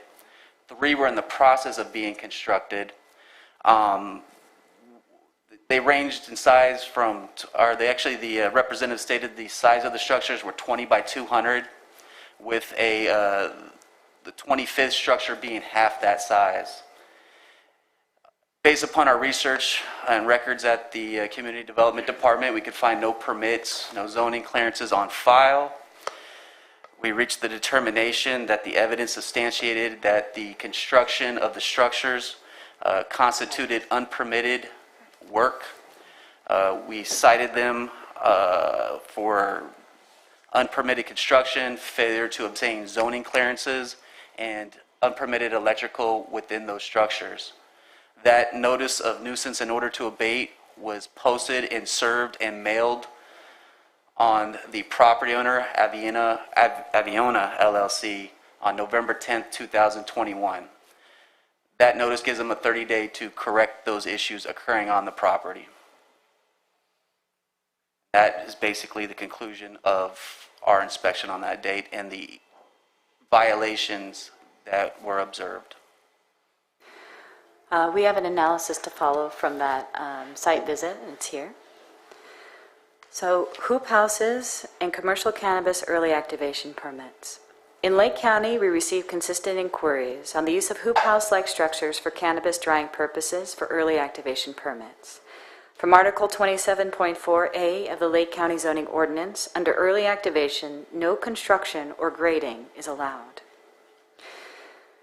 For hoop house, under Article 68, Section H, Part 9 of the Lake County Zoning Ordinance, it is an unheated outdoor enclosure used for the purpose of growing and or for protecting seedlings and plants from cold weather, but not containing any mechanical or electrical systems or storage of any items.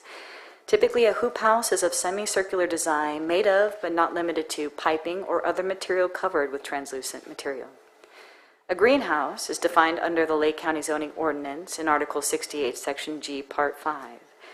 As an outdoor structure, heated or unheated, constructed primarily of glass, 6mm film, polycarbonate, or other rigid translucent material, which is devoted to the cultivation of cannabis. During our site visit, these structures did not fall into either of those categories neatly. While the Lake County Zoning Ordinance does not provide a definition for construction or structure, the Community Development Department has relied on the California Building Code and the Fire Code definitions. The definition of structure is defined in the 2019 California Building Code, page 89 definitions as such. That which is built or constructed. A subcomponent is a portion of an equipment or component that is uniquely identified by a part number, also known as a model number or identification number. As far as the definition of construction, in the California Building Code, Chapter 6, Types of Construction, and Chapter 31, Membrane Construction, provide the most relevant information. The structures noted during the October 25, 2021 site visit would seem to match the definition of membrane structures as related to the California Building Code, Chapter 31, Section 2.1 General. The provisions of Sections 3102.1 through 3102.8 shall apply to air-supported, air-inflated, membrane-covered cable, membrane-covered frame, and tensile membrane structures, collectively known as membrane structures, erected for a period of 180 days or longer.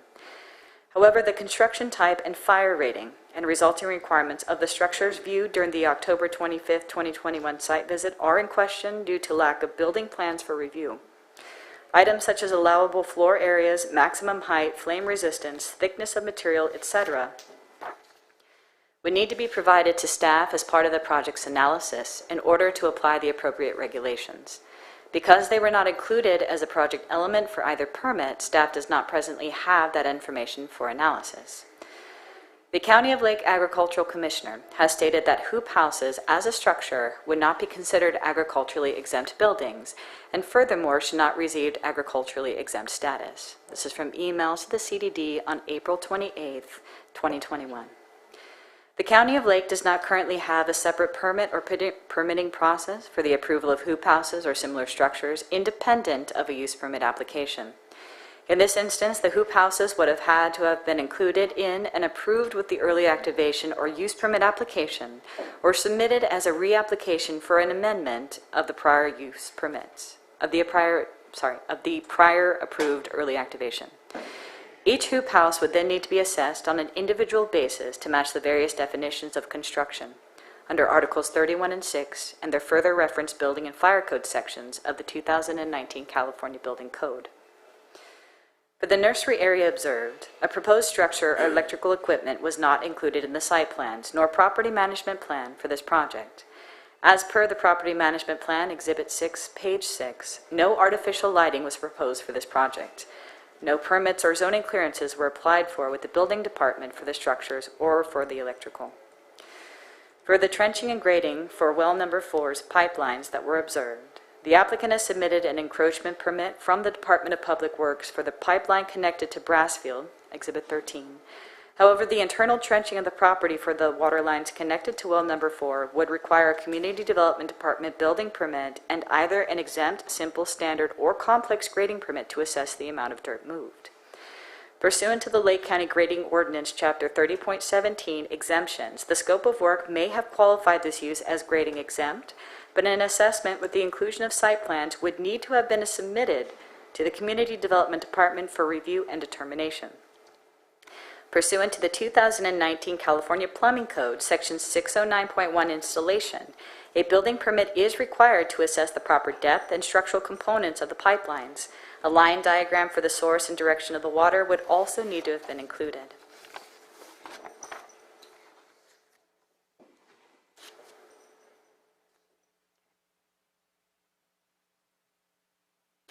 Pursuant to the Lake County Grading Ordinance, Article 51.4A, findings required for approval.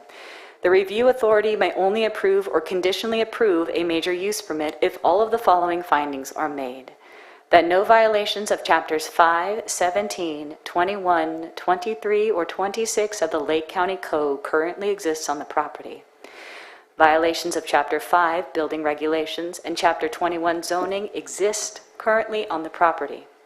Based on these findings, staff recommends to approve the appeal and to deny the use permit without prejudice. If violations were cleared, staff could make a recommendation for approval of UP 2110. Clearance of the violations would require the following. Prior to the approval of the major use permit, the applicant shall apply for and obtain the issuance of any and all permits as determined by the Lake County Planning and Building and Safety Divisions with fees as described by the adopted County of Lake Master Fee Schedule. That concludes the staff presentation. Thank you very much. And before we get to questions, let's go ahead and get to the testimony of all others. And so the appellant, if you would like to please step up to the microphone. Mr. Chair, if I could just, Please. as your board goes forward, just as a reminder, the presentation included a number of many citations and what the Planning Commission decided. This is an appeal, but it is not a review of the Planning Commission's decision. It's de novo. Again, this is de novo, which means your board considers all of this anew, fresh, and so all of this evidence comes to you on that basis. So all of the citations are things that I'm sure your board will review in making your decision, but it's not whether there was substantial evidence supporting the Planning Commission decision. That's not your review today. Thank you for that clarification. Please come on up to the microphone. Mr. Chair, Yes. before we begin, I neglected to read this green sheeted item. I looked at it when you mentioned it, but yes, please, if you can give us a few more minutes just to finish this up. Yes, okay. All right, so this is the green sheeted item entered for today. This is the original notice for the July 8th Planning Commission meeting. Notice of public hearing and consideration of the adoption of a mitigated negative declaration CEQA by the Lake County Planning Commission. Notice is hereby given that the Planning Commission of the County of Lake, State of California, will consider approving use permit UP 2110 at a public hearing to take place on Thursday, July 8th, 2021 in the Lake County Courthouse. Applicant owner, South HVR Incorporated, Aviona LLC. The proposed commercial cannabis cultivation operation will be composed of 80 A-type 3 outdoor cultivation, 1 type 11 distributor, and 1 A-type 4 nursery licenses with a total combined canopy area of 3,485,000 square feet. The proposed project includes 11 buildings totaling 110,000 square feet for storage and drying of cannabis. Location is 11650 High Valley Road, Clear Lake Oaks, California 95423, on property consisting of 1,639.96 acres, APNs 006-00407, 006-00425, 006-00424, 006-00406, 006-00204, 006-00209, and 006-00936. Environmental evaluation. Mitigated negative declaration IS 2110. Project planner Catherine Schaefer's. Phone number 707-263-2221 or catherine.schaefers@lakecountyca.gov. Due to the COVID-19 crisis, meetings of the Lake County Planning Commission will be available for participation virtually via Zoom and in the board chambers subject to social distancing requirements. The staff report is available for review through the Community Development Department Planning Division once the agenda is posted. If you challenge the action of the Planning Commission on any of the above stated items in court, it may be limited to only those issues raised at the public hearing described in this notice or in written correspondence delivered to the Lake County Planning Department at or prior to the public hearing. Please bring this notice to the attention of anyone who may be interested in this information. Community Development Department, Scott De Leon, interim by Carry-On Marriott, Office Assistant 3. Thank you for that. I had forgotten about it as well. Okay, we are ready for the appellant.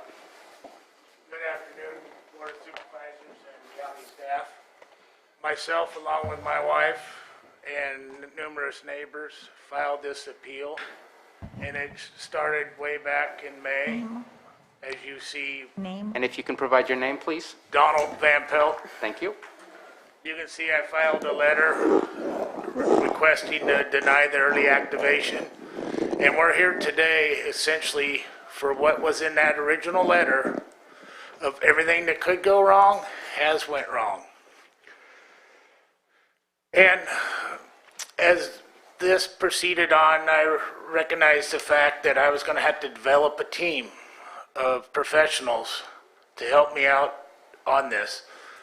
So I did that. And the neighbors and I have exhausted all efforts that we had available to us to try and mitigate this.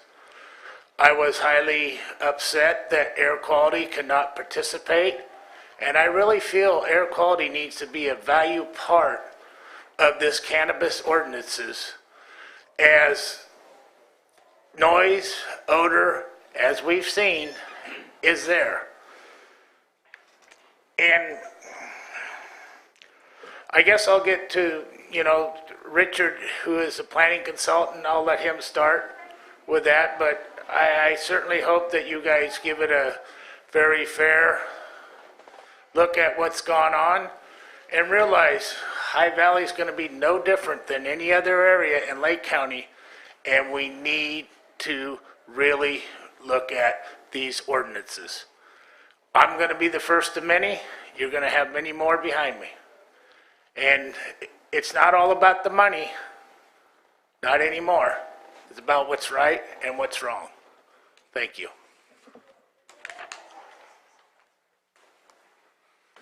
Good afternoon. My name is Richard Knoll. I'm a planning consultant located in Lakeport.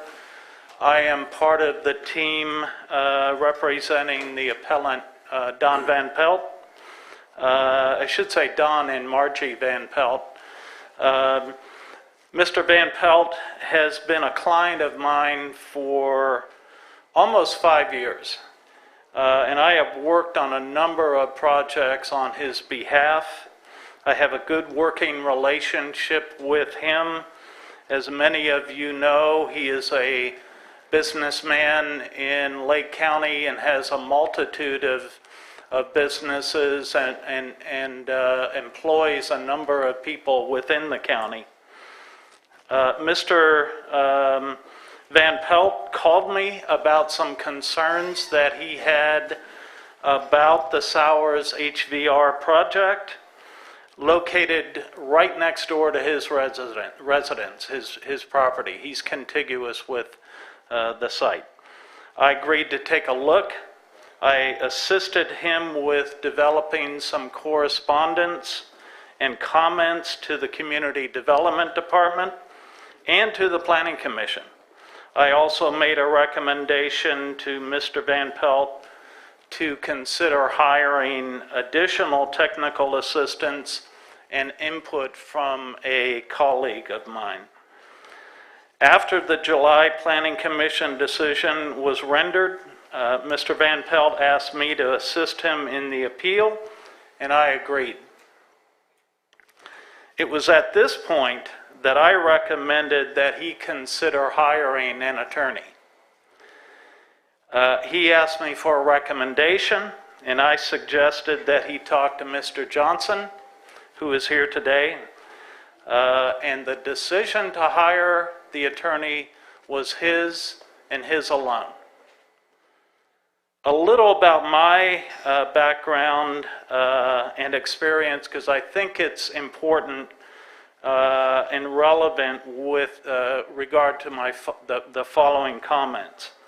I have a degree in urban and regional planning, and I have been a professional planner for 44 years. Much of that time has been spent in the public sector, starting as an assistant planner in a county, working my way up to community development director and holding multiple other management positions. I have extensive experience in writing staff reports and also in reviewing them. I also have extensive experience in providing staff assistance and services and input to planning commissions, city councils, numerous committees, and many other groups. With all due respect, I am concerned about the county staff report to the Planning Commission and the updated report to the board being presented here today. The first line on page 26 of the staff PowerPoint presentation to the Planning Commission on July 8th reads, no detrimental impacts to neighbors. That's a bullet point. In my opinion, this statement is simply not true. And I think you're going to hear from neighbors out there, and they're going to present you with information about the detrimental impacts that they are feeling and experiencing. The Lake County zoning ordinance in section 51.4 requires that the review authority approve or conditionally approve a major use permit only if certain findings are made, including that the establishment, maintenance, or operation of the use applied for will not, under the circumstances of the particular case, be detrimental to the health, safety, morals, comfort, and general welfare of the persons residing or working in the neighborhood of such proposed use, or be detrimental to property and improvements in the neighborhood, or to the general welfare of the county.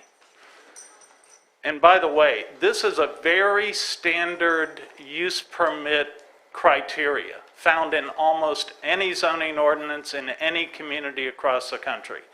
But it's a critical one. You can read for yourself the July 8th staff report or today's appeal, on today's appeal, and see what the staff has to say about these findings. I do find it interesting that in the July 8th staff report, it is indicated that the applicant submitted an environmental analysis and that the applicant determined that there would be no detriment. Now, that comment is a little different than what you see in the staff report today. They took out that reference to the applicant preparing that information.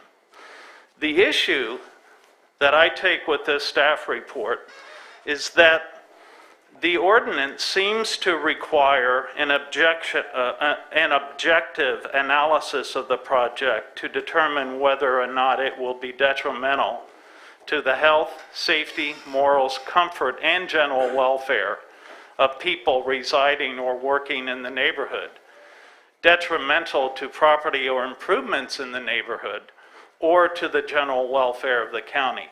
The ordinance doesn't say it's okay to simply refer to a CEQA initial study with a general statement and conclude that that is sufficient to address this criteria.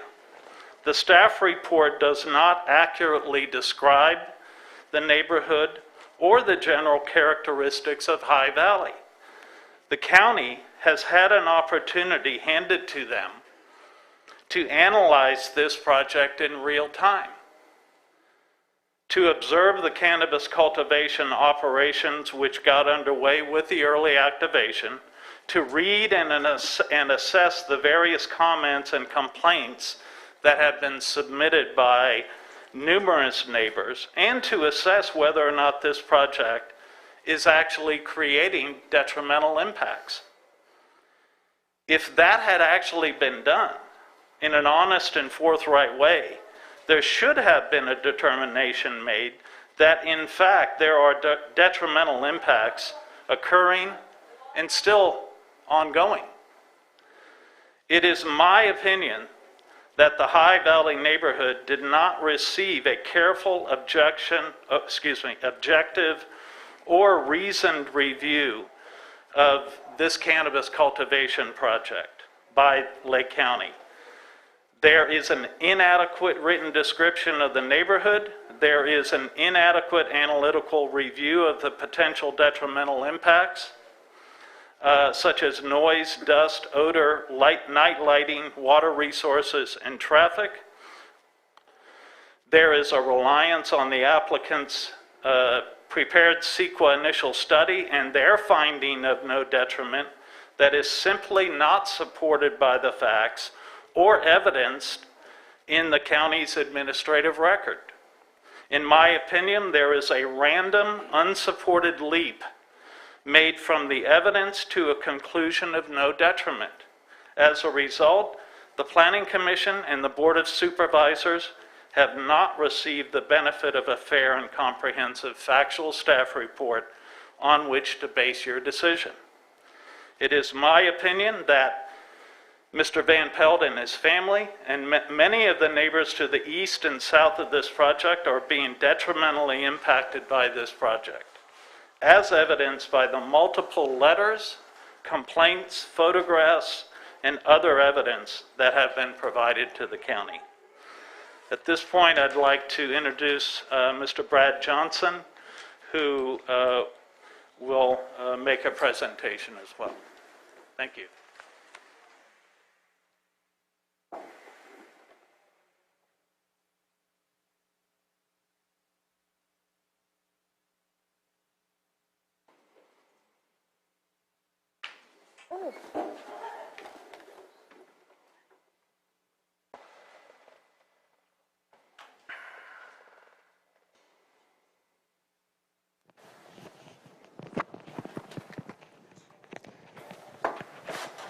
Just need the keyboard there. Thank you. Thank you for making space. Would you prefer that I sit or stand? As long as you stay focused on us, I'm fine. Whatever's more comfortable for you. I'll take a seat. That's fine.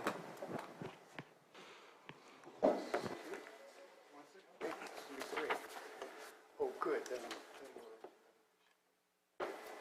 Thank you, Sam, for trying to accommodate. The wireless doesn't go to that.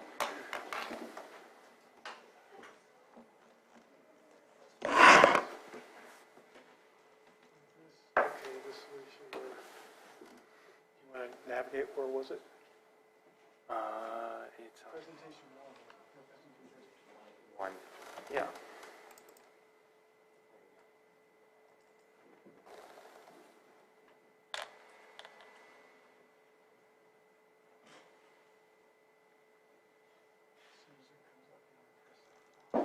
F5.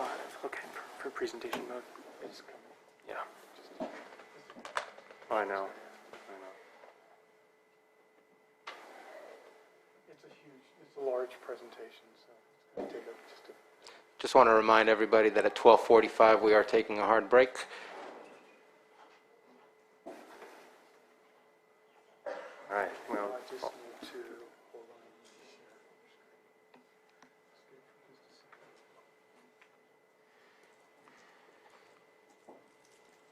And Supervisor Crandall, I might not be able to see you at all times, and so if there's any questions or comments you wish to make during the presentation, please do so.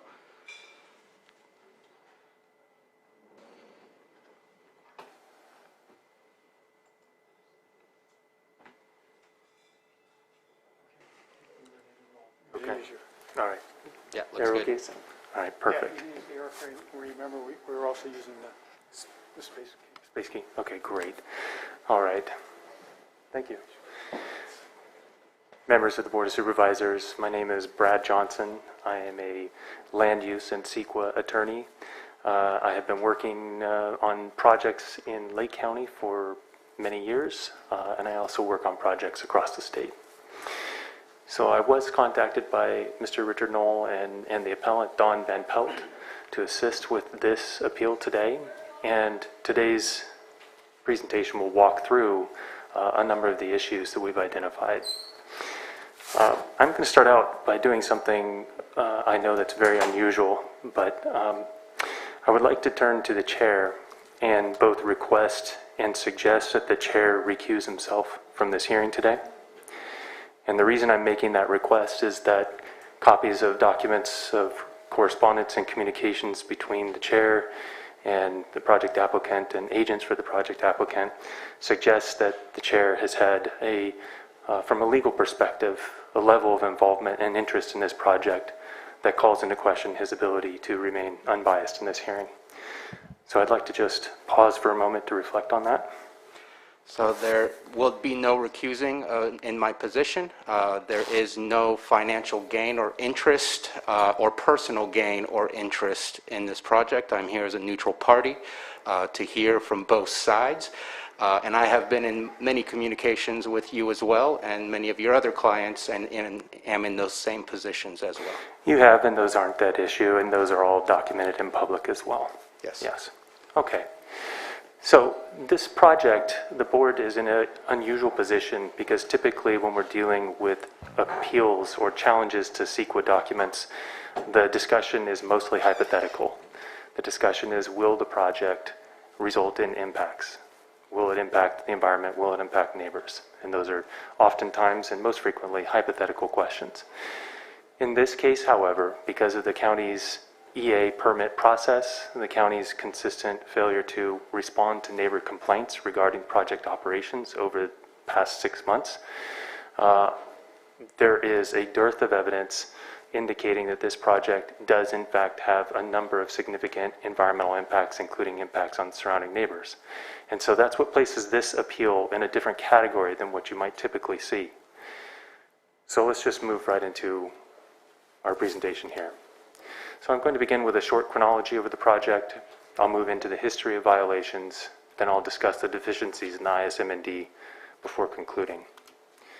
Today we're asking for, is there a way to move that video box? If you go to the top of the screen where it says stop share, there should be something that pops up to where it usually says split screen. Let me see what it says on mine. There's not a view options. Yeah, go to the top again. Make that come back. Maybe go to more. And is there, you know, you might be able to just move it if you click on the screen itself. There we go. See if you could do that. I'll move it over here. Sorry for the added steps. No problem. Okay, so what are we asking for today? We're requesting that the Board of Supervisors grant the appeal and deny the project, direct staff to immediately abate all current project activities, and direct staff to prepare and circulate an EIR for the project. We appreciate staff's analysis. Today we were not aware that staff would be recommending that the board grant the appeal and deny the use permit. We do appreciate that. However, I'm highly concerned, the appellant is highly concerned that the recommendation is, should the applicant merely correct the noted violations on the property, that then staff would return to its previous recommendation to approve the project. And that is entirely consistent with how the county has treated this project from beginning to end. It's been treated very differently, entirely differently than other projects in this county. Moving on. Maybe try clicking on it again.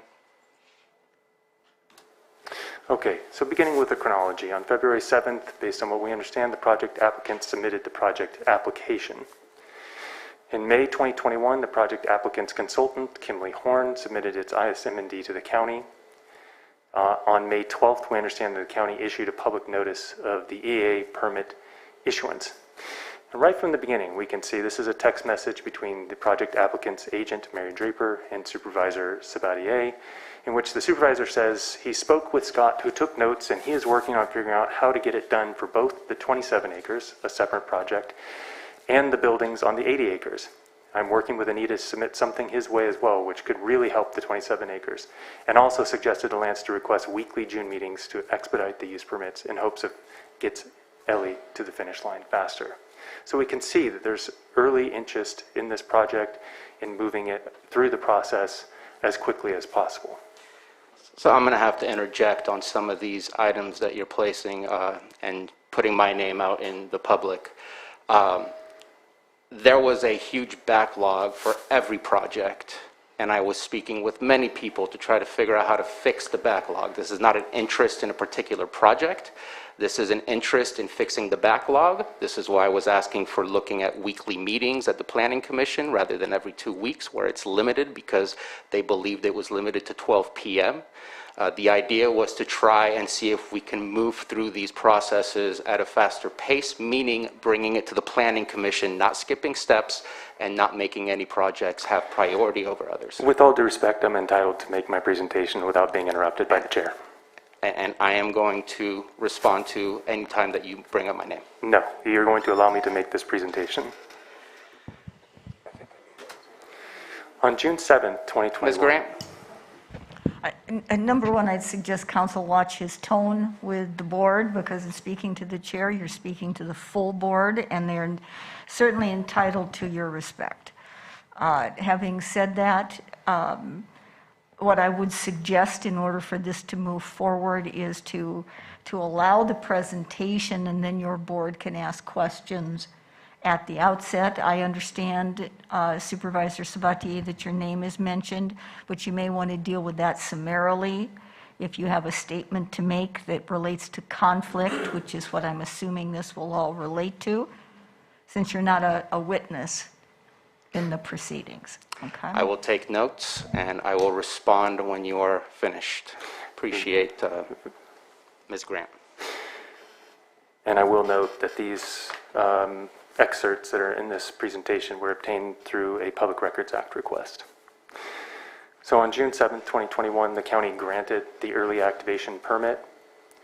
And then sometime between June 3rd and June 18th, the project applicant conducted illegal grading activities on the project site.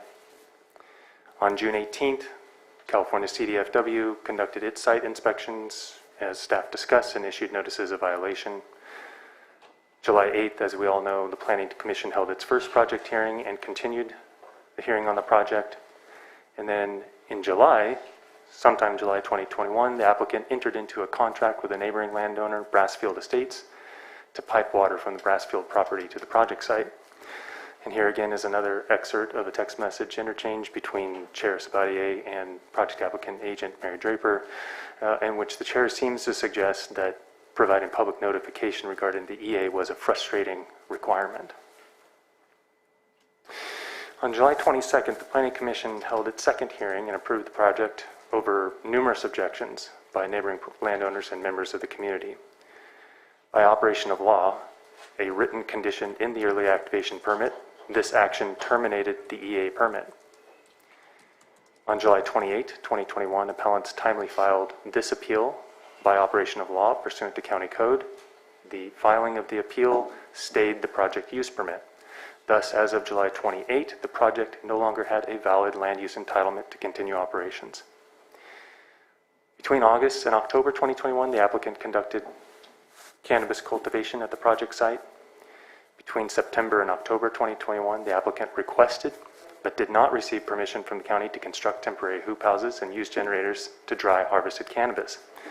Nevertheless, between October and November, the applicant proceeded to construct those hoop houses and install generators to dry harvested cannabis. All along, between July and November 2021, neighbors to the project submitted numerous complaints to the county regarding light, noise, odor, dust, and traffic from the project. Not until November 11th, 2021, did the county take any enforcement action whatsoever. So let's discuss this history of violations. As noted, the applicant has repeatedly violated the EA permit, county zoning ordinance, and state law, including violations relating to grading, dust, noise, lighting, and the hoop houses and use of generators on site. So let's talk about the grading. So the grading, the ISM&D and the EA permit. So what do these documents say? Regarding site grading, the ISM&D states, and I apologize if this is maybe difficult to read. The ISM&D states that the proposed cultivation areas would not require any earthwork or grading to prepare the ground surface for growing cannabis. The EA permit says that no grading is authorized. Notwithstanding, beginning in early June, neighboring property owners began submitting complaints to the county relating to grading. Here are some photographs of that grading activity. This is a photograph of dust generated by the grading activity spilling onto neighboring properties. This right here is substantial evidence that the project may be resulting in a significant environmental impact relating to air quality, specifically dust generation. It's also evidence that the project has failed to implement the so-called mitigation measures relating to dust, and that dust, a significant amount of dust, is continuing to be generated from the illegal grading activities. Let's talk about wetland grading impacts. The photograph to your left is an aerial Google image from April 2021 showing the project site. Green, verdant, we can see swales, wetland swales. These are waters of the state protected jurisdictional features here, and then we can see the project post-grading. And all of that has been wiped out. That is, again, this is photographic evidence. It's not my opinion. These are some email interchanges between project applicant Mary Draper to Ms. Schaefer's, copying the project applicants themselves, also copying other individuals relating to the biological study. So now the argument here that the applicants seem to make is that the property has been previously disturbed and planted in ground cover. I've been told that they have the right to disc the fields that were previously disturbed and planted. Bruno explained that a field that has been previously disturbed has the right to disc the field, to put up fences, etc. All right, so if we go back, this is not planted in ground cover. That is native vegetation. If we go back further, this is not disking, this is grading.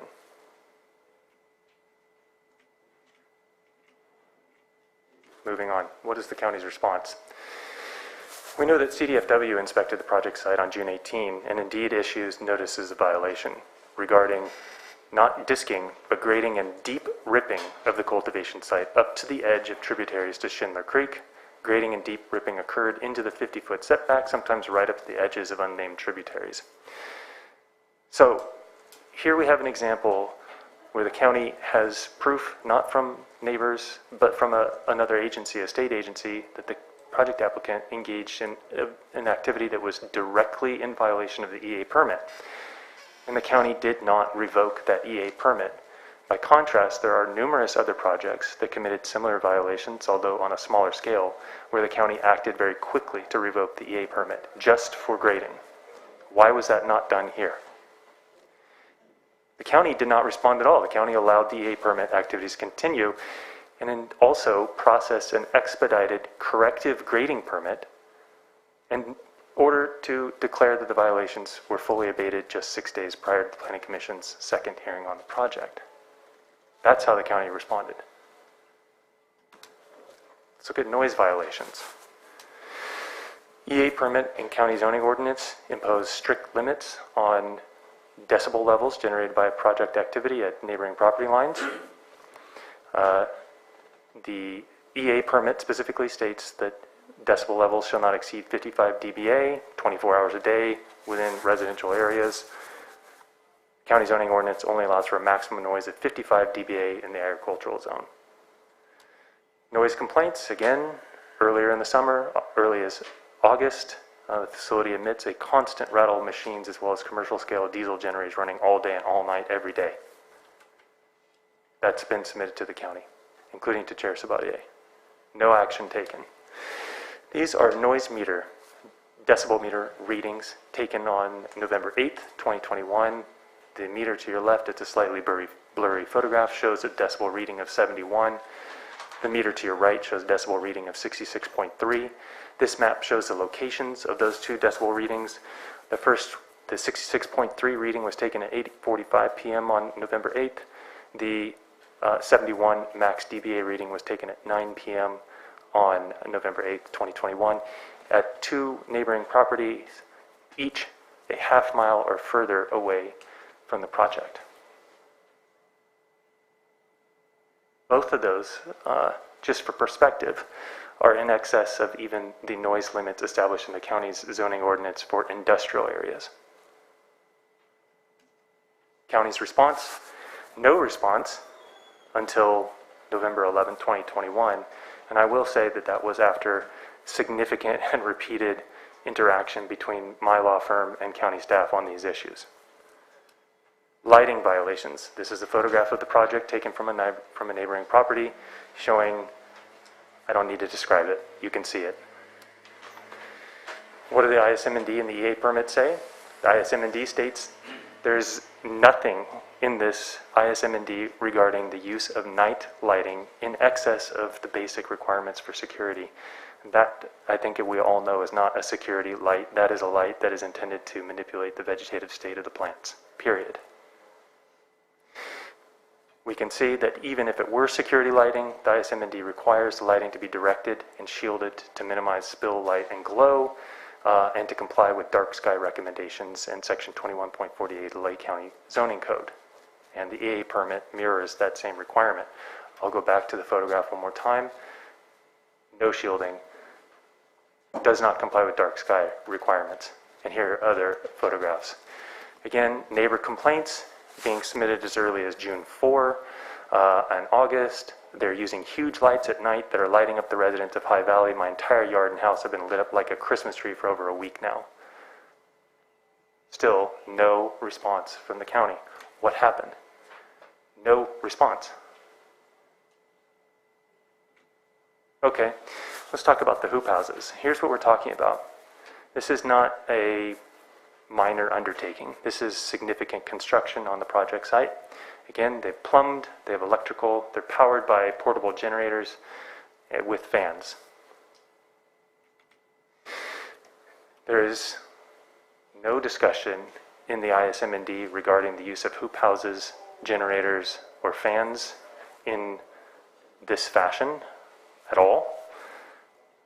And the EA permit, as staff discussed, does not allow for construction, requires compliance with the property management plan, and the property management plan also does not describe hoop houses or generators. So this is an activity completely beyond the pale of what's allowed in the EA permit, not described in the ISM&D, and certainly not allowed by county code under an EA permit.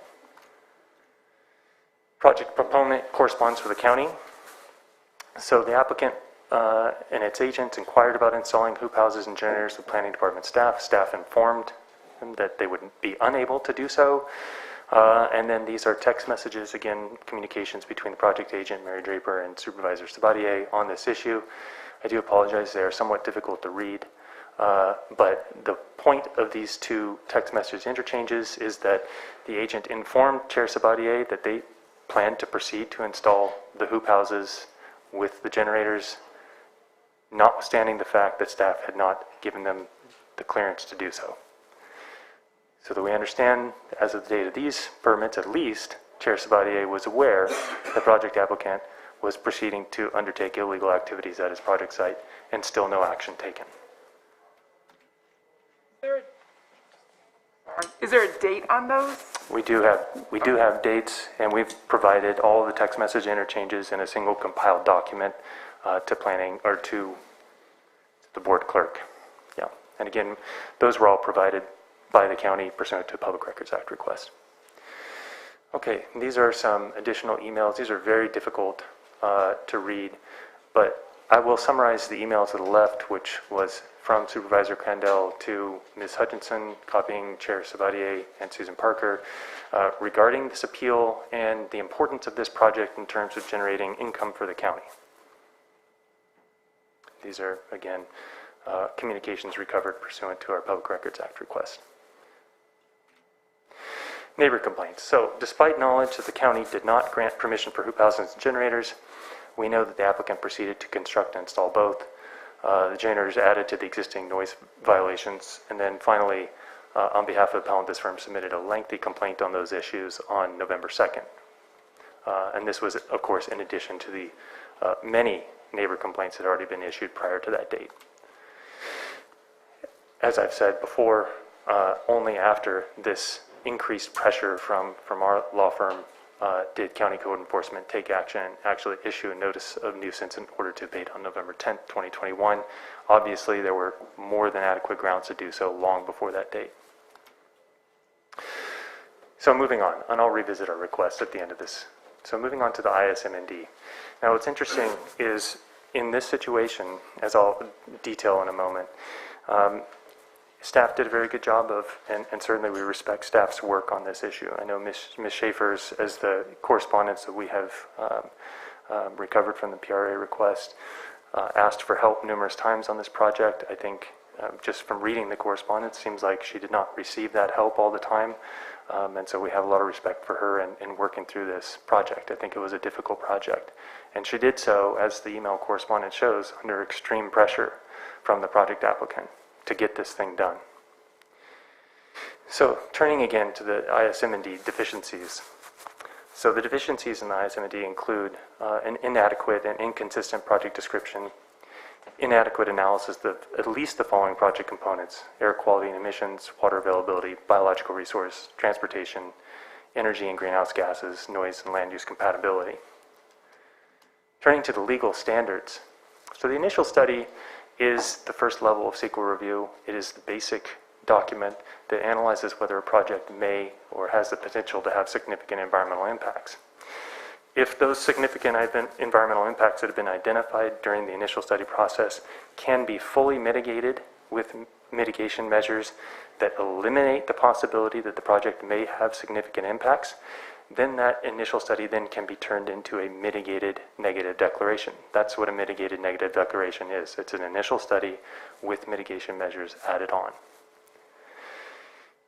One of the first standards, though, in order to analyze a project, the project description itself, the basic description of what the project is, must be accurate and detailed sufficiently to provide a basis for analyzing the project's potential environmental impacts. The problem with the project description here is that it is not any of those things. It does not discuss water availability and the use of water from neighboring property. It doesn't discuss the use of hoop houses and generators.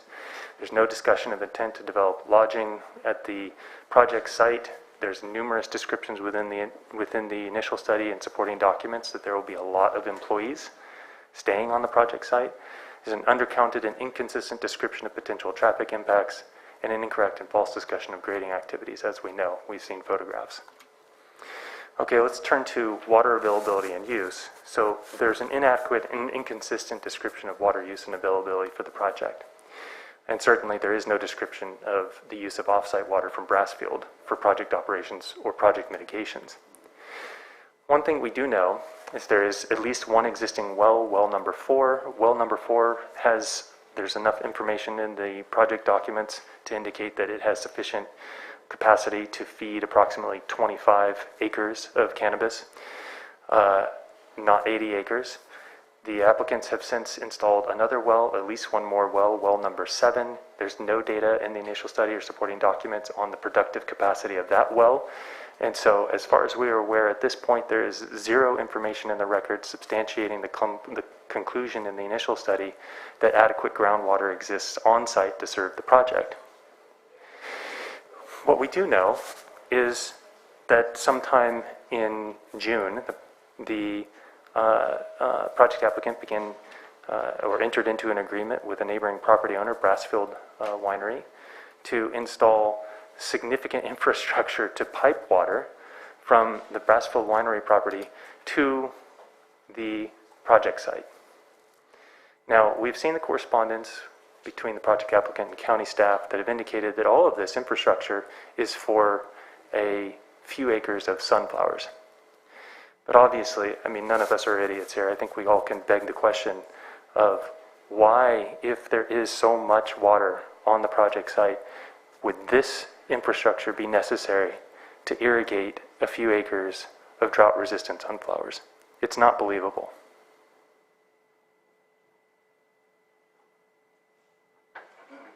I'll just let this run for a minute.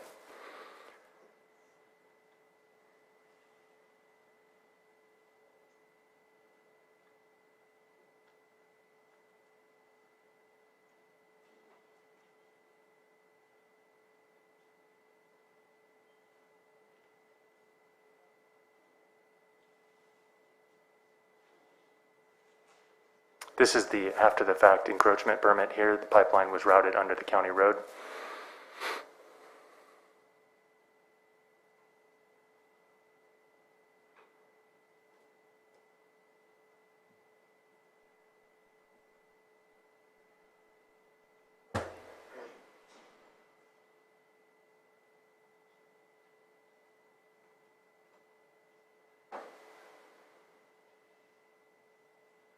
All right, I think we all get the point here. Mr. Johnson, I don't believe you are done, but it is 12:45 p.m. Is it possible that we pause? I really need to take this hard break and that we continue at 2 o'clock. I'd be happy to. Okay.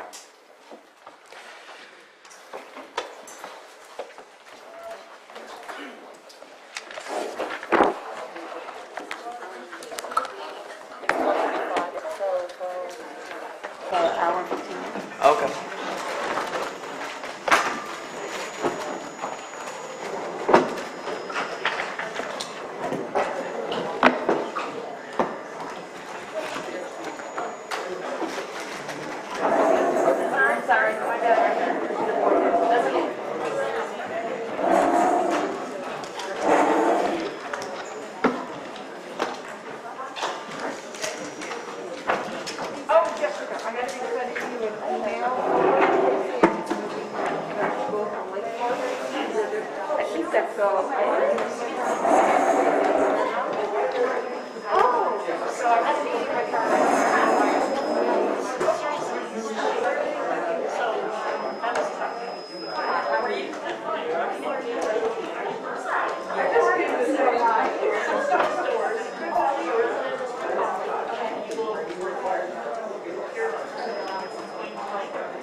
It's over here? Okay. This please not.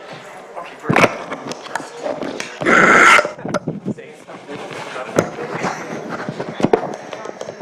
It just didn't work.